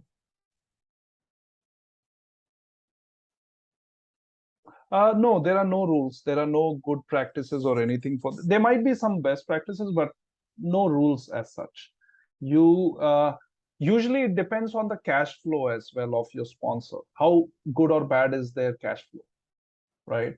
I mean, do they have funds with them that much? Like you can ask for $600 at the start of the project also, if your company, if your organization has a very good cash flow, if your sponsors have a very good cash flow. But if there is some cash crunch going on in your organization, they will not be ready to provide you, those large intervals of funds. So depends on the cash flow of your organization. You can propose something. They might ask you that, okay, you need this much fund on for week one. Okay, you need 170, you need 270, you need this. Can we decrease this interval a little? The sponsor is going to ask you this, that can you decrease this interval? We might not be able to arrange this much for the first week. Can you decrease it? So then you can reduce your interval. It's an iterative process. You have to see, when you create this cost baseline, you have to approve it from your sponsors. So they are going to approve it at last. So if they don't like it, if they see that, no, I think we need some changes, so according to their wish, you can change this. And through cash flow, through cost baseline, you are actually communicating with your stakeholders. You're letting them know that this is how your money will be spent throughout the project, because this you create during planning. Whether you will actually end up using the money like this or spending the money like this, that's a different story. But this is a baseline you have created. Whether you stick to this baseline or not, that's a different thing that you will get to know during execution. But right now, this is what you are saying, that this is my baseline. And now your sponsors know how much money they need to arrange at which point in your project. That really helps them. So if I'm a sponsor, I want an S curve from you. I want a cost baseline curve from you, so that I know how much money you need, right? So it's more than you, your sponsors need this cost baseline, this S curve. You also need it, because, see here, I showed you this graph, right? Don't you think we can actually add this in this cost baseline curve? Can you not add another line here? Another line showing actual cost? It might not match the S curve, but would you not be able to add another line here, which shows the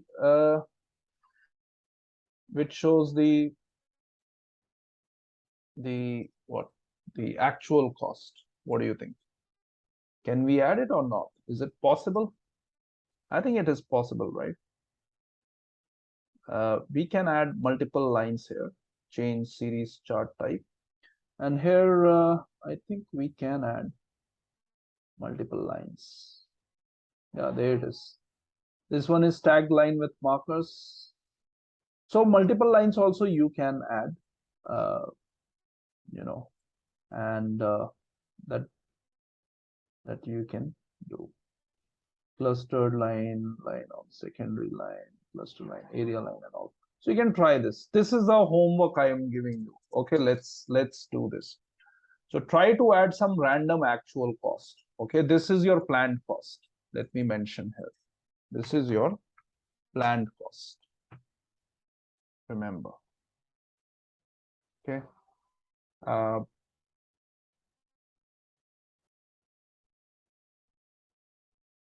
Okay. Yeah, so it got shifted here. Yeah, no problem. All right. Yeah, so this is your, one second. It's fine. This is your planned cost. Okay. And I'll just do one thing. It will be easier for you as well this way. Merge and wrap. And I'll just reduce it. It will be easier for you as well. Yeah. Merge. Yeah, this is better. So now we have the graph this side. Yeah, so this, I'm giving you some activity. This you can try. Try to add the actual cost here and see, and there will be two S curves, one for the actual cost, one for the planned cost. And that you can use for monitoring and controlling. And I'll show you something similar to that when we discuss earned value management. So I'll just save this. Before saving, I'll just make sure we have all borders and this one.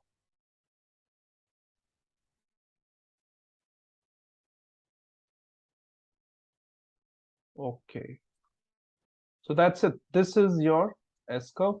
Remind me to share this to you today. I'll share it with you. And let's go back here, cost baseline. Let me know if anyone has any more questions related to this S curve. Okay, and yeah, the success of your S curve depends on the cash flow of your organization. That's why you should create your S curve based on the cash flow of your organization only. Like at sometimes you might need to adjust your S curve based on the cash flow of the organization, right? They might not be able to provide you this much money. So that's actually called funding limit reconciliation. That will be coming up. You will see now coming. It's in the upcoming slides. Just few more slides left. Yeah.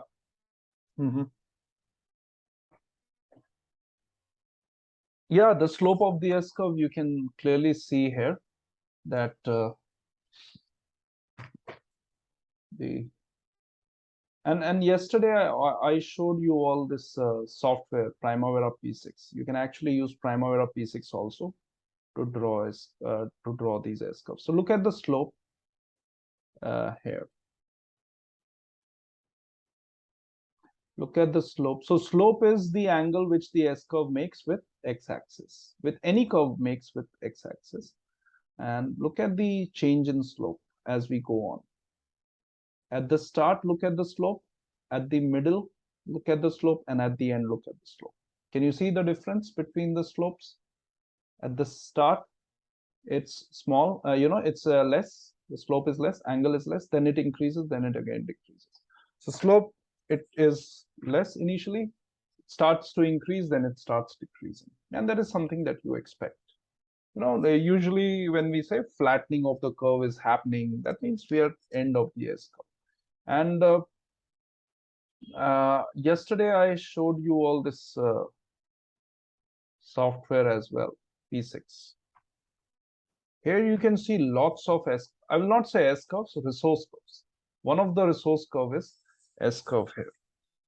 I think I don't know if I shared this software with you, but you can install this as well. I'll just show you. If I go to resource curve, backloaded bell shape. This is the curve that we are just now we checked. Can you see the S curve here? This is the S curve. You can see. It's called bell-shaped curve because it's like bell. Why it's called bell-shaped, I'll show you. And there are various resource curves here in the P6. You can assign these resource curves directly. And why do we say them as bell-shaped? Because if you look at this here, it looks like bell. The distribution of this looks like a bell, you can see. Can you see why it is called bell shape? Right? Look at those bar charts. It's like bell. That's why it's called bell shape curve. Bell shaped graph. Curve is not bell shaped. Curve is S curve. The graph is those bar charts are bar graphs are bell shaped. Okay, so guidelines for estimating the cost baseline. So they've given some guidelines like gather the inputs you will need to establish the baseline, like WBS, project schedule, cost estimates, risk management plan. Use the project schedule to determine when activities will take place. Use one of the methods for assigning costs to allocate funds for each activity or work package for the time period, right? What time period for us was weeks. Consider adding a contingency reserve to accommodate the risk of incurring. So we have already discussed that. Avoid adding contingency reserve for small one-time minuscule amounts. Do not overdo this contingency reserves. Total the cost for each time period. What was the time period for us? Weeks. Don't you think we totaled the cost for each week? That then only we got those bar charts. And based on that, we created the S curve. Plot the costs for each period on a chart to create an S curve. of the baseline, publish and distribute the cost baseline to the appropriate project stakeholders. You can share it with your stakeholders and they will know how you're using their money. Project budgeting components, this is, and then this we have already discussed. Budget challenges. After doing all this also, you have to understand that ideally budget is set during project planning and does not change. But projects do not exist in a perfect world. There can be lots of challenges to project manager, like new or change project requirements, new risks or changes to probabilities or impacts, changes to cost estimates resulting from economic factors. When any of these things occur, one or more of the following must change. So remember the triple constraint triangle. So if any of these changes, another elements must change. So if cost changes, schedule and scope must change. So cost, schedule, and scope. That's the triple constraint triangle. Funding limit reconciliation. This is something that I think one of you were referring to. I don't know that how to decide on the interval. Now that interval depends on this funding limit reconciliation, depending on the cash flow, like I was talking about. Sometimes there is a funding limit assigned by the customer or the sponsor. So it says the process of comparing the planned expenditure of project funds against any limits on the commitment of funds. There might be a limit on the commitment of funds by your sponsor. Has it happened with you anytime that your sponsor is saying that I can't provide you more than $10,000 a week? In a week, we can just provide you $10,000, or in a month, we can just provide you $10,000, or whatever it is. They're talking about fixing or limiting the funds for a particular duration of time. Has this happened with any of you? In general, like some funding limit has been assigned per unit time. They are not saying that we'll not pay you this much, you need to reduce the budget or and all. They're just saying that monthly, we will just be able to provide you this much funds. What do you think? Is it common in your projects? Has it happened? Anyone? Yeah. So, right. So it looks, it is common. So that's what funding limit reconciliation is. So you need to understand that whatever cost baseline you are creating, it should be within these limits. Okay, it should not be above the limits. So you should compare your cost baseline with the limits on the commitment of funds. So all of this should match for the project, and to identify any variance between funding limits and planned expenditure. Planned expenditures is your cost baseline, nothing else.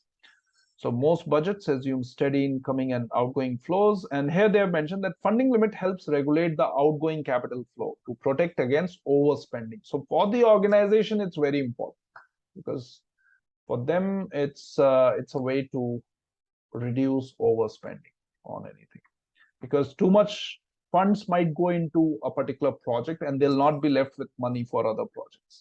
So they have to do this. And they've given one example you can see in the notes as well.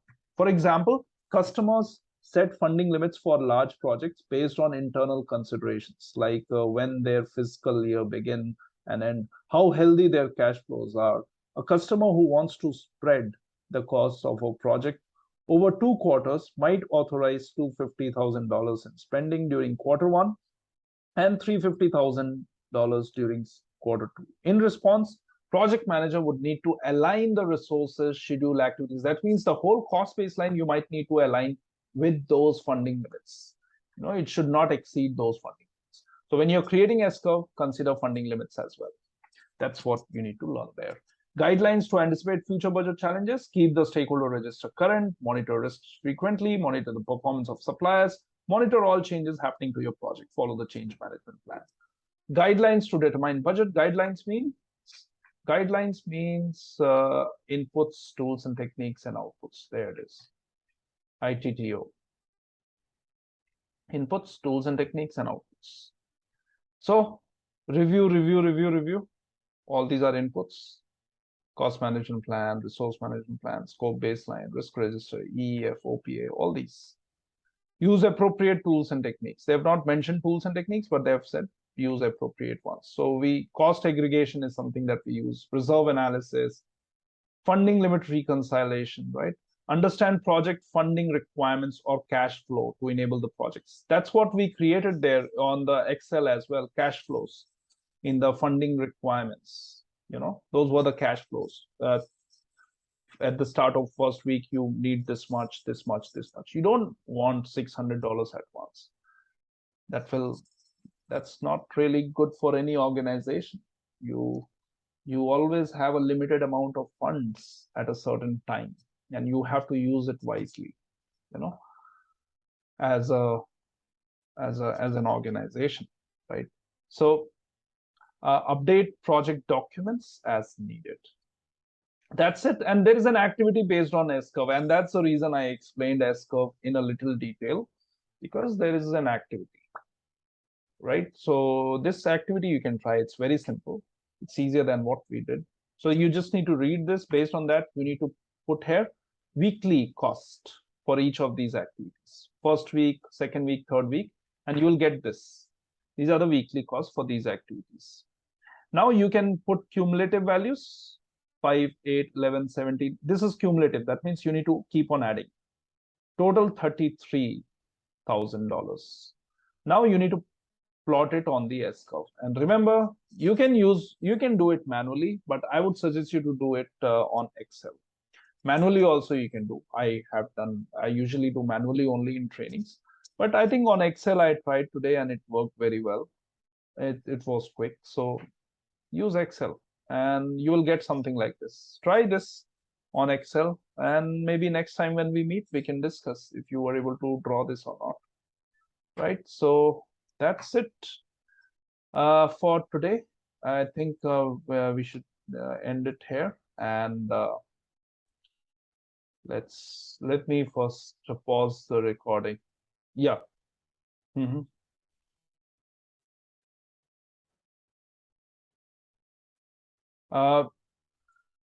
Any baseline can be changed anytime depending on the requirements of the project. If you see a lot of variation between the cost baseline and your actual work, you will update your baseline. Don't you think we changed the schedule baseline of this training? When we saw that too much syllabus is left, we extended the class and the schedule baseline got changed. Cost baseline was not affected. Obviously, that's managed in a different way. But yeah, cost baseline also you can change. Let's say your project is getting delayed. Would you not update your cost baseline? If your project is getting delayed, you would have to, right? You would have to add, you need more money. Your project is getting delayed. That means your schedule baseline is getting extended. That will affect your cost baseline. If, let's say, your scope baseline increases because your customer wants more, they have new requirements now. So would you not have to update your cost baseline as well as schedule baseline, right? And this is something that we discussed. Remember triple constraint triangle? Whatever you're going to do with the triple constraint triangle, scope, cost, and schedule. If you're saying that scope has increased, what you mean actually is the baseline. Scope baseline has increased. If you're saying cost has decreased, cost baseline, those are the baselines that you see, constraints, right? I hope that makes sense. Okay, so I'll just stop the recording.